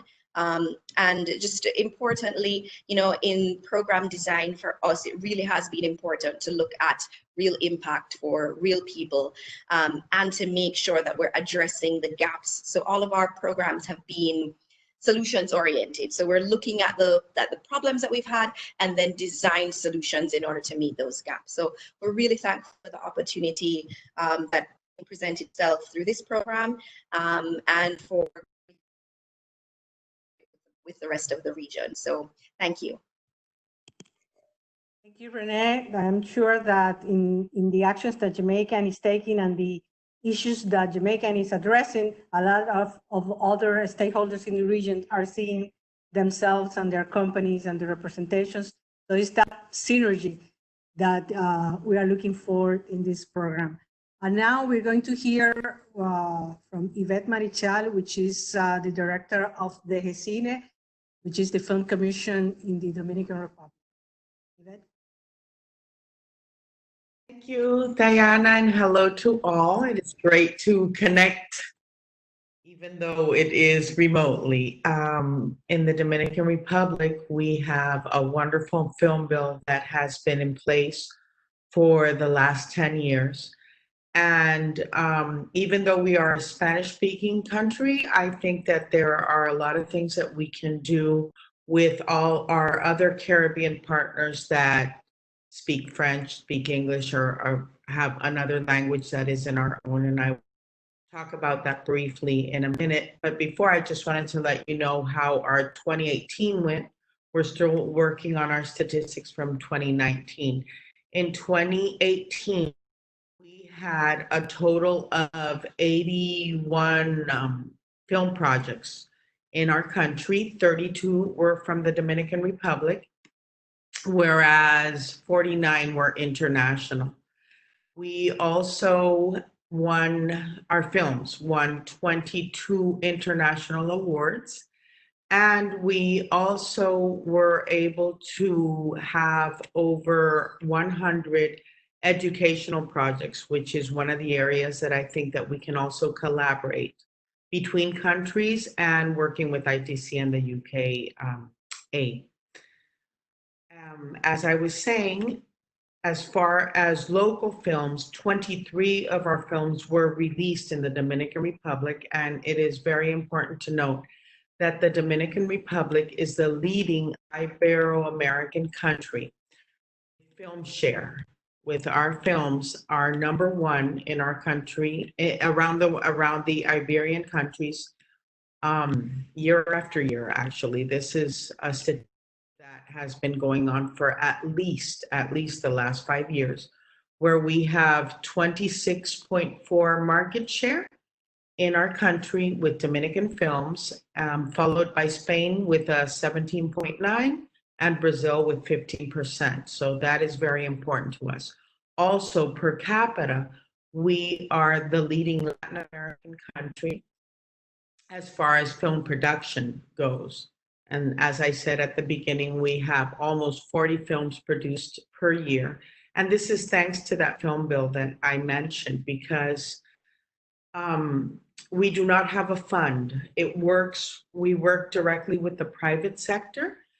The government offers 2 incentives, one for local films, one for international films. The local film incentive is a 100% tax credit to all companies that decide to help out and support our film industry. And this has been working wonderfully. We have over 200 companies, tax-paying companies in the Dominican Republic that have been supporting our film bill for the last 10 years, and it just keeps growing. We do not have a cap as to how much money can be invested into the film industry. And currently, the film industry, with all our country offers to different sectors, as far as film goes, we are at 0.6% of all the tax exempt industries. To give you an example, free zone is 17.2, tourism is 3.0, and film is 0.6. Going back to education, the areas that I could work between our countries, we have a fund for different educational projects, and in the last 10 years, we have celebrated over 210 different classes in our country. However, and as Renee was just saying, now that we have discovered a new way to connect through the digital format, I think that maybe we can share this knowledge with our other creators in the region, and we are more than willing to assume these costs to be able to share the knowledge with the other countries. As far as what was mentioned in the beginning about trade intelligence interventions in the 14 countries, as far as our film commission goes, improving trade information, all our information is online and is available to anybody that wants to see how our industry works in our country. And we are definitely very transparent in that regard. As far as strengthening capacities, I would highly suggest the education, but I would also highly suggest that we look into more possibilities of co-producing. Our film bill does have one drawback when we look at our other Caribbean neighbors, in that our films, to be Dominican, need to have at least 51% in Spanish. And so that might be a drawback, but it can also work out perfectly when we see films nowadays where the native languages are the ones that are spoken in the films with the subtitles. And as far as monitoring the business environment, like I mentioned, we work private, public sector hand in hand, and that has been the success for the local film bill. So I think with that, I am done to give chance for our other members to be able to speak. Ayana? Thank you, Yvette. It's good to mention that also Jamaica has a co-production agreement with the UK, and Republic has a co-production agreement with Italy. Maybe there are synergies and examples that we can draw from both countries and co-production and the rest of the region. Thank you. Now we want to see if other stakeholders in the regions want to make some presentations about the activities, maybe in the OECS. You want to say something? OECS Secretariat, Expert St. Lucia, mention some of the activities. There are a lot of programs. Karen from CARIFORUM mentioned some of the activities of the OECS in the framework of the regional cooperation programs, but of course there are other programs which are being implemented by the OECS countries individually and the OECS Commission in general.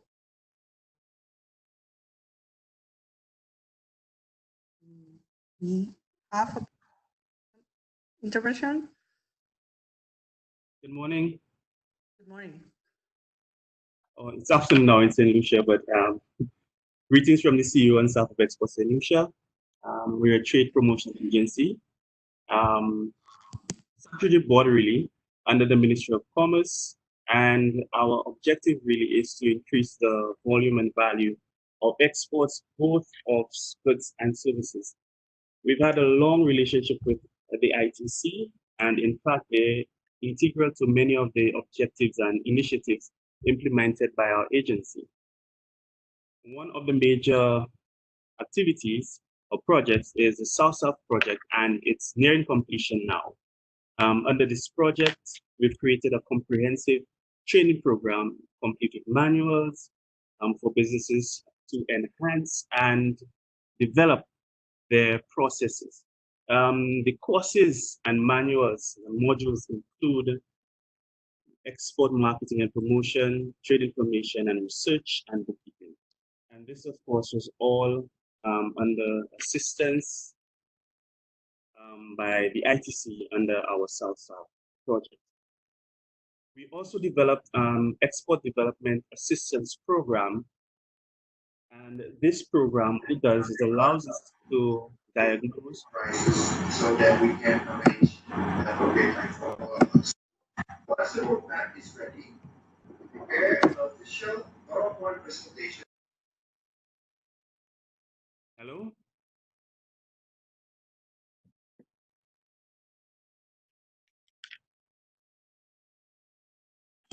Go ahead, you can continue.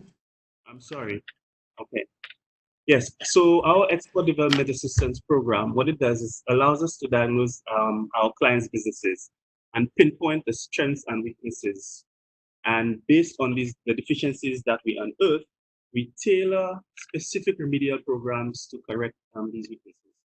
Now, keep in mind that we are a very small agency, and oftentimes we don't have the capacity in-house to assist some of our exporters, be technical or financial. So under the UKTP program, we hopefully... her side. Okay, thank you so much. I will need to just stop this.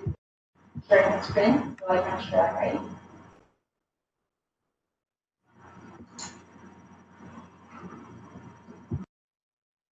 Hello. Yeah, sorry, somebody unmuted their mic, but you go ahead. All right. So, I was just saying, under the Export Development Assistance Program, the UKTP, as William has told us, can afford us the ability to meet some of those needs, the needs that we are unable to meet because of our technical or financial deficiencies. One such example, something that we're working on now, is our manufacturers, where we will assess the good manufacturing practices of our manufacturers. We are in the process of hiring a consultant to assess their processes and to assist them with development and towards certification in GMP. The UKTP, hopefully, will build on some of the existing programs that we have. I mentioned South-South project earlier, and one of the components under that project is a nutritional analysis and testing for some of our clients. So, So this component has already been cited by the ITC and under UKTP for possible expansion under UKTP. In that the original plan is for us to assist between 5 and 10 of our exporters with that nutrition analysis. And through assistance with the UKTP, we'll be able to cast a wider net and assist even more, probably 20 or 30, if we get so many of our clients in that regard. A major success story for us over the last year was our CMOS industry. Now, under the Export Development Assistance Program that I mentioned earlier, help was given to this industry to transform it from one who was struggling and to generate revenue. And by struggling, we mean that most of the CMOS farmers had abandoned their fields, they had left the waters. Fast forward to 1 year later, and after the implementation of our program, over 150 farmers, and that is huge for St. Lucia because we have a very small population, as you may know. Over 150 farmers had re-entered the water or had recommenced the farming or production of CMOS. So St. Lucian CMOS is likened right now to Guyanese oil. It's almost the hottest, it is the hottest commodity on the market. Our exports increased from 50,000, that's Eastern Caribbean dollars in 2018 to over $500,000 in 2019. And right now we are on course, probably because of COVID and everybody's rush to healthy eating. We are on course to surpass that $500,000 of 2019 by the second quarter, end of second quarter of 2020. Now, since we're on COVID, one thing that we have realized as an agency is that quite a few of our exporters were not ready when it comes to the web presence and e-commerce. And we know that because of the social distancing protocols, many brick and mortar stores had been closed or temporarily closed. And so we had to find, well, innovative, if you will, ways of having our exporters meet their clients. So, and I'm not sure that William wants me to let this cat out of the bag right now, but we have discussed a program whereby the ITCs through UKTP will assist some of our exporters in developing their online presence and web development to incorporate e-commerce. And that will be, of course, aimed at assisting them in this period to reach the clients that, well, right now they cannot reach because of the protocols that I spoke of earlier. So I would like to hand over to my colleague Heidi Constantine Felix to speak a bit about the programs of the services programs under the UKTP. Hi, good morning, afternoon, evening, wherever you are. Okay, so just a little bit because most of our work.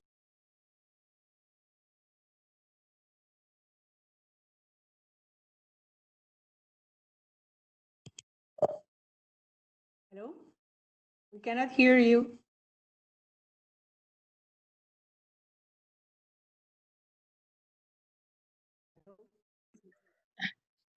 Hello? Yes, now we can hear you. Okay, great. All right. Sorry. Right. I said morning, afternoon, evening, wherever you are. So with regards to the creative industries, our work has been primarily developmental, and we're now looking forward to pushing out our creatives more into the markets. We've been working very closely with the Coalition of Service Industries. We started off by launching with them the Business of Music course that they had designed with the Caribbean exports. And so we launched it together with them, and we've been promoting it so that as many musicians, artists, practitioners as possible can benefit from that course. And then last year, we developed a program specifically. Surveys on how COVID has impacted and is likely to impact companies in the regions. There are, of course, areas which we already have seen the difficulties in moving the products.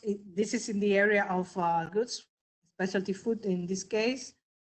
We have seen supply chains disrupted, issues with inputs, and although some markets are giving some flexibilities for some small changes in the product labeling, in the product's content without changing the labels, still is a challenge, especially for small companies, which are hard to adapt to that. The health risk, the food security issues are very, very important. And of course, increases the cost of doing business, the temptation of some governments, especially in developed countries, taking some protectionist measures, which affects our exporters and our companies. So global, regional, and local demands have disrupted, of course. We have a decreased demand all across the world. So that has an impact on our SMEs, and the low availability of finance and investment, which allow for the recovery efforts for many MSMEs in our region. That also poses a challenge. So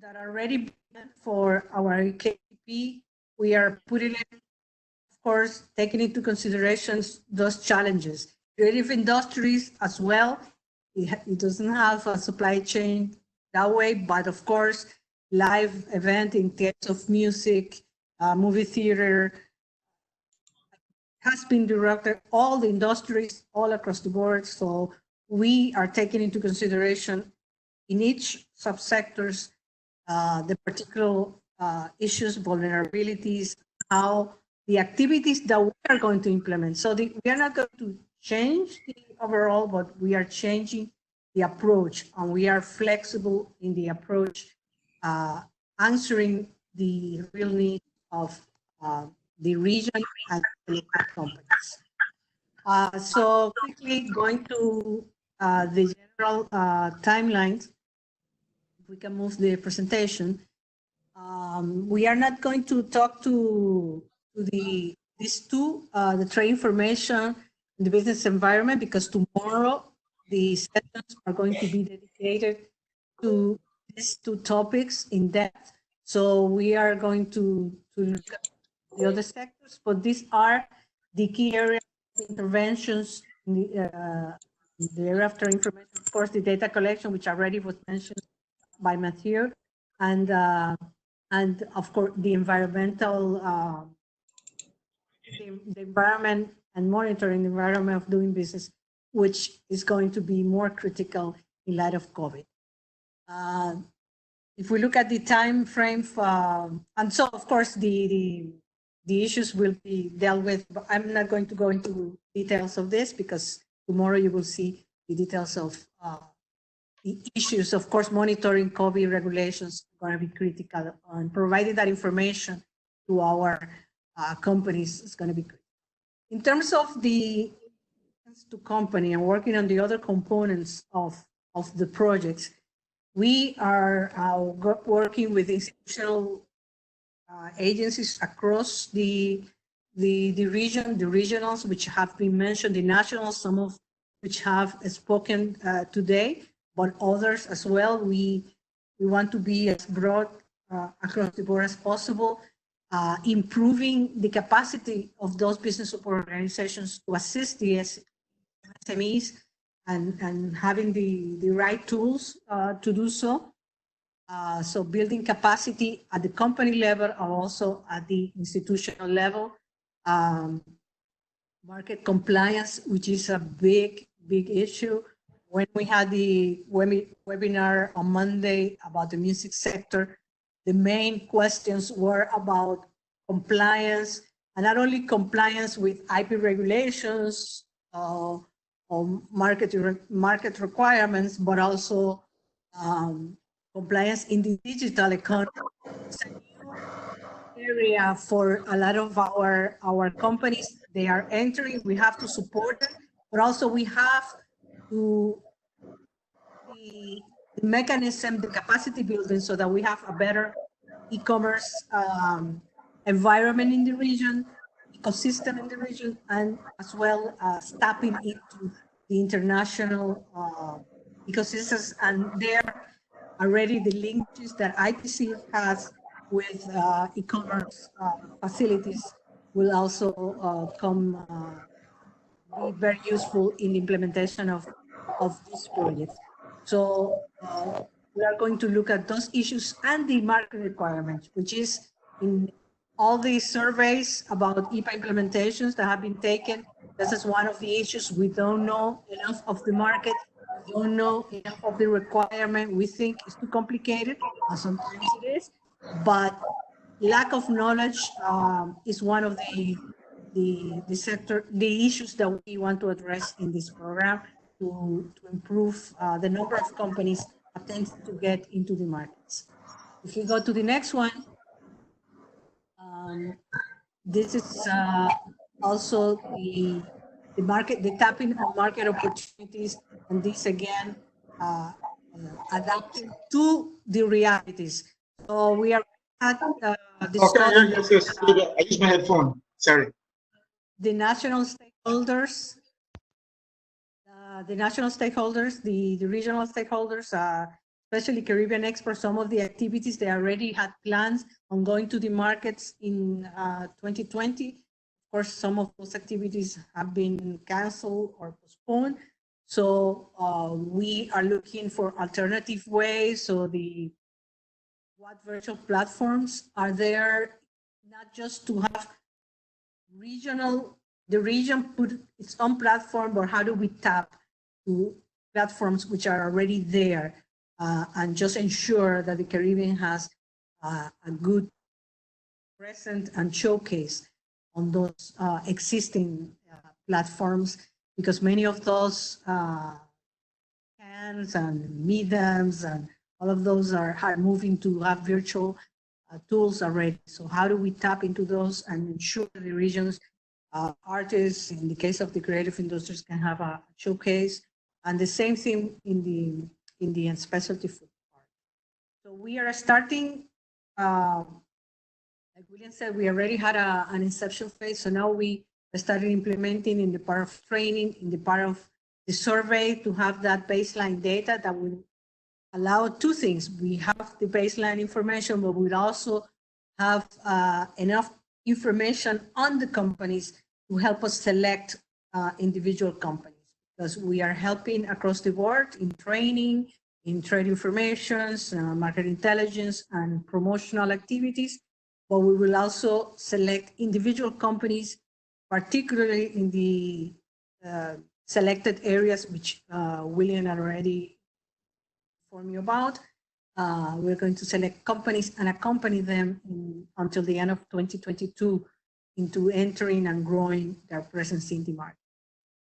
we are going to take into consideration all the feedback we are receiving, ITC, Caribbean Export, CARIFORUM Secretariat, and the ones that you at individual country level are feeding us in alignment with the Alliance for Actions of ITC, promoting public dialogue on the issues that are affecting the companies and how do we address those, diversification of the market opportunities, looking at alternative markets, particularly using the digital instruments to tap into other markets and diversify for our service providers and our specialty food people. We have seen that in spite of the big blow that the COVID has had on all those sectors, we see promising areas for recuperation, specialty food. A lot of consumers on the EU, in the UK, in the US are looking for more healthy products. They don't want to give up their diversity eating patterns, so they are looking for those good products. They are now used to different flavors they're used to. So the expectation is that specialty food is not going to increase significantly. Of course, we have to wait for recuperation, but the trends say that the signs for recuperation is there. The music and film are looking for ways of thriving in the middle of the restrictions for live performances. So we see some market trends that see that our companies can tap into for their economic recovery, and we will be fine-tuning the actions that were identified before to ensure that our companies do this in a way that is more resilient, and we will, of course, enhance visibility and communications, the branding of the Caribbean in terms of those sectors, and whenever those sectors interject, of course, we also will promote that. So like the director of ITC said, it's about also highlighting and exploring the Caribbean, because although we will have a selected number of companies and countries, the stronger Caribbean brands for music, for food, for film, for animation is going to benefit everybody across the Caribbean, and will, in collaboration with Caribbean Expo, will ensure that everybody receive at least the opportunity for the training, for the information, and the participation in some of the promotional activities which we are undertaking. So the next steps are the survey and the selections of the companies. We will continue the dialogue with all the stakeholders to ensure and work hand in hand with Caribbean Export and the CARIFORUM Directorate to ensure that we are meeting the region's needs in terms of the selected sectors. Don't forget, tomorrow we have another sessions looking in depth about the trade data, the market intelligence, and all of those components, and the monitoring, and addressing the environment of doing business and tapping into the opportunities that the UK CARIFORUM EPA and then the CARIFORUM EU EPA offer to the region. So tomorrow at 10, we have another sessions. But meanwhile, in these sessions, we are willing to answer some of your questions. If any of the countries want to make an additional remark on some of the activities that they are doing that you think there are synergies at the regional level, you can also make a short, brief presentation on this, because we are almost on a losing time. But you're welcome to make your questions. You can tap in the chat your questions, or if you want to present something that your countries are doing or are activities, or if our friends from Export Solutions are back and they want to finish their presentation, we can open the floor for them.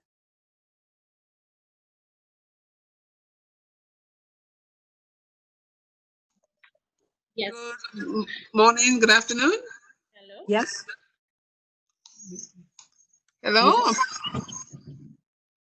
Yes, who is this? St. Vincent and the Grenadines. Okay.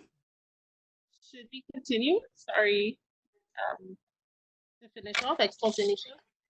Okay, let's finish. Expert St. Lucia is back, and then St. Vincent will go with you, okay? Thank you. Okay, so yes, I had mentioned, thanks. What we had done so far was business of music training, and last year we had some training in branding and marketing for soca artists and Dennery segment artists. And we were able then to send 2 of these artists after receiving coaching from an industry expert to the US to perform during some events in Miami Carnival. But we haven't really been able to place them within the UK market and UK festivals. So during the initial consultations that we had for UKTP, that was something which was expressed by the artists, our performers, being able to meet the right contacts that could place them within the circles, within the music industry in the UK. Similarly, our film producers had the same interest.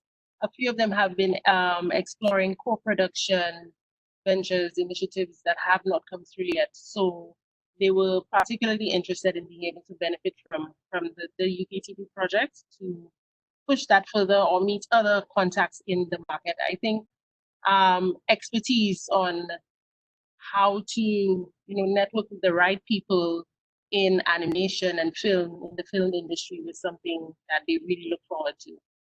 The only other thing that I would like to speak about now is the well, Renee spoke to it under the CDB program, the Cultural and Creative Industries Innovation Fund. We will be starting a project to look at the branding and marketing of our carnivals, well, for St. Lucia, Dominica, and Grenada.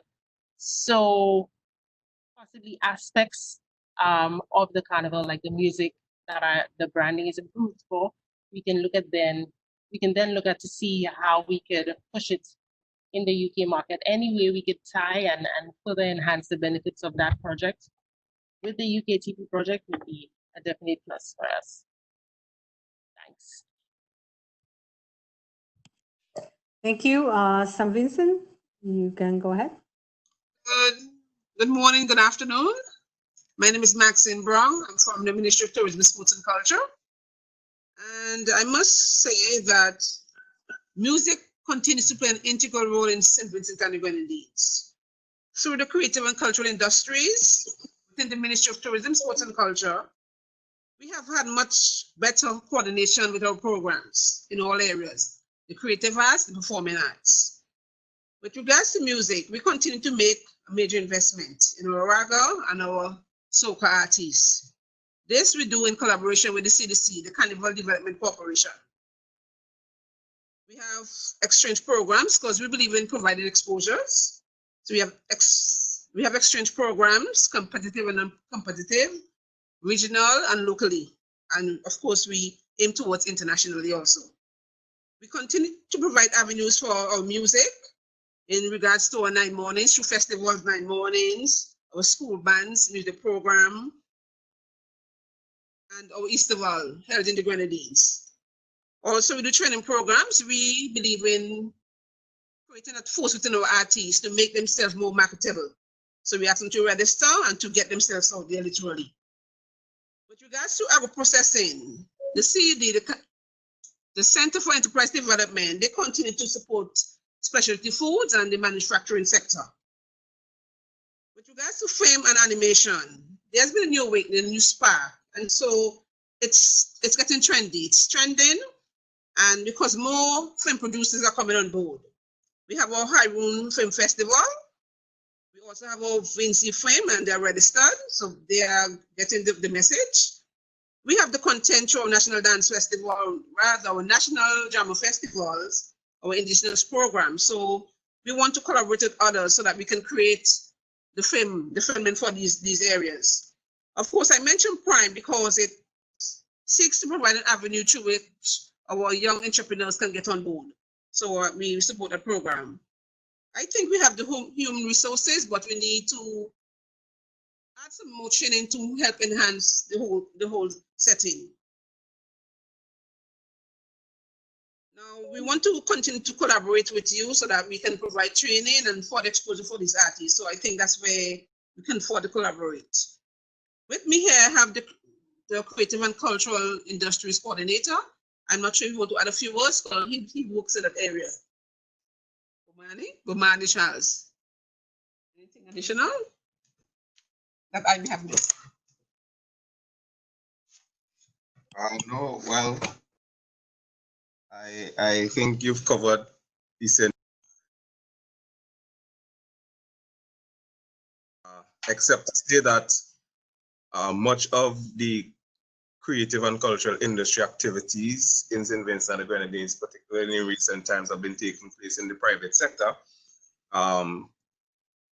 Young innovators in film, photography, music production, performers, entertainers across the spectrum of live entertainment have tended to be in the private sector. The state has, over the years, engaged in a significant number of activities as well, but they've been largely centered around the festivals, Carnival, Christmas Festival, we call 9 Mornings. We've recently embarked on a schools music bands program that is geared towards identifying talented musicians at a pretty early age and setting them on a course for training and development through secondary schools, all the way through grade 1, Form 1, to graduation, and then on to college. And we are hoping that this helps us to provide a cadre of musicians that are ready for local local markets, to the hotels, restaurants, bars, and also to supply regional and international markets, cruise lines, international festivals, and other opportunities in the European markets and the like. I think that's it. That's it. Thank you, St. Vincent. Thank you, St. Vincent. We have a question here about if CMOS is considered specialty food. Products made out of CMOS are considered specialty. Anybody have a question or want to talk about some of their activities?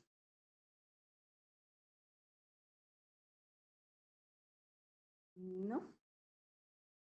Well, the recordings are going to be in the YouTube channel of ITC.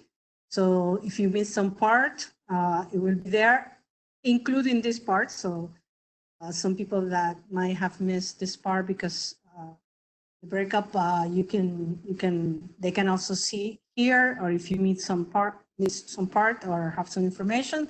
Of course, at ITC, we are open to hearing from you, answering your questions. Of course, we work close with CARIFORUM Directorate and Caribbean Expert and OECS Secretariat, plus all the local stakeholders like Export Solution, JAMPRO, the HECINE, and others that have been present but have not said anything yet, and the Coalition of Services. So thank you. If there's no more. I wanted to ask. Sure. Yvonne, okay. I'm thinking that, of course, we're in the COVID period. It's a new normal. And I was just wondering how we going to, as part of the project, stimulate. You heard me? Yes. Okay, so what activities or what actions we have in place to stimulate the demand side of our creative services? What initiatives are we going to undertake? Because we have the music, we have the fashion, we have animation.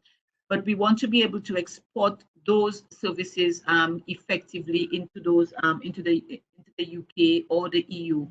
I'm just saying, what are we going to do from your end, the project end, that will stimulate that demand, the need for Caribbean creatives, the thirst and the hunger for those services? Thanks. Well, the actions will depend on the different subsector, because the actions, the channels where you promote the music is different from the film and the specialty food. So each and the animation. So each one, although even creative industry, we put everything under one heading, still each one has a different avenue. On Monday, we look at how the region can prepare and adapt, so that when we select companies, the companies are ready to tap into those markets. So in the case of music, for example, we talk about how important it is digitally to promote. We talk about the platforms that are already existing and how do we ensure that the region has a presence on those platforms that highlight what the region has to offer. In the case of music, the different genre that the region embraces, and which might go into different market segments. So I think the activities we have been discussing with Caribbean and jointly with Caribbean Export on some of those sectors will depend on the companies selected, but we are already looking at the events and the market activities that have been pre-selected by Caribbean Export plus additionals, which we are considering as part of the program. But the first part is what we are doing in the coming months is the baseline information, and the identification and selections of the beneficiary companies. At the same time, we are building that capacity to the training and to the contacts in the market. At this moment, virtually, of course, the virtual platform, and then for next year and the year after that, then we'll see specific events where we, in the markets, where we will participate. Okay. Thanks. Any other question or comment? Okay. I think not. So I pass to William so that you can conclude. We thank you and we wait for you tomorrow. Remember at 10, we'll look at the market intelligence and the business environment part of this for tomorrow. So thank you so much for waiting and for your patience and for coming back when we get off. So thank you a lot to the presenters, all of you that shares your activities and that inspires others across the region. And I think maybe I take on behalf of ITC or of William. Are you saying goodbye? I see somebody unmute their mic. I don't know if they have any other comments. Well, if not, just to say thank you again. Thank you to our partners, to CARIFORUM, Caribbean Exports, OECS, the Caribbean Network of Services Coalitions. This is a project developed for the Caribbean, for the CARIFORUM. So, of course, we remain at your disposal for further follow-up. So, yes, please join us tomorrow as well to have more detail on the trade intelligence component of the project. And, of course, thank you all, and thank you for participating, and apologies for the inconvenience we had. So, have a great day. Thank you all.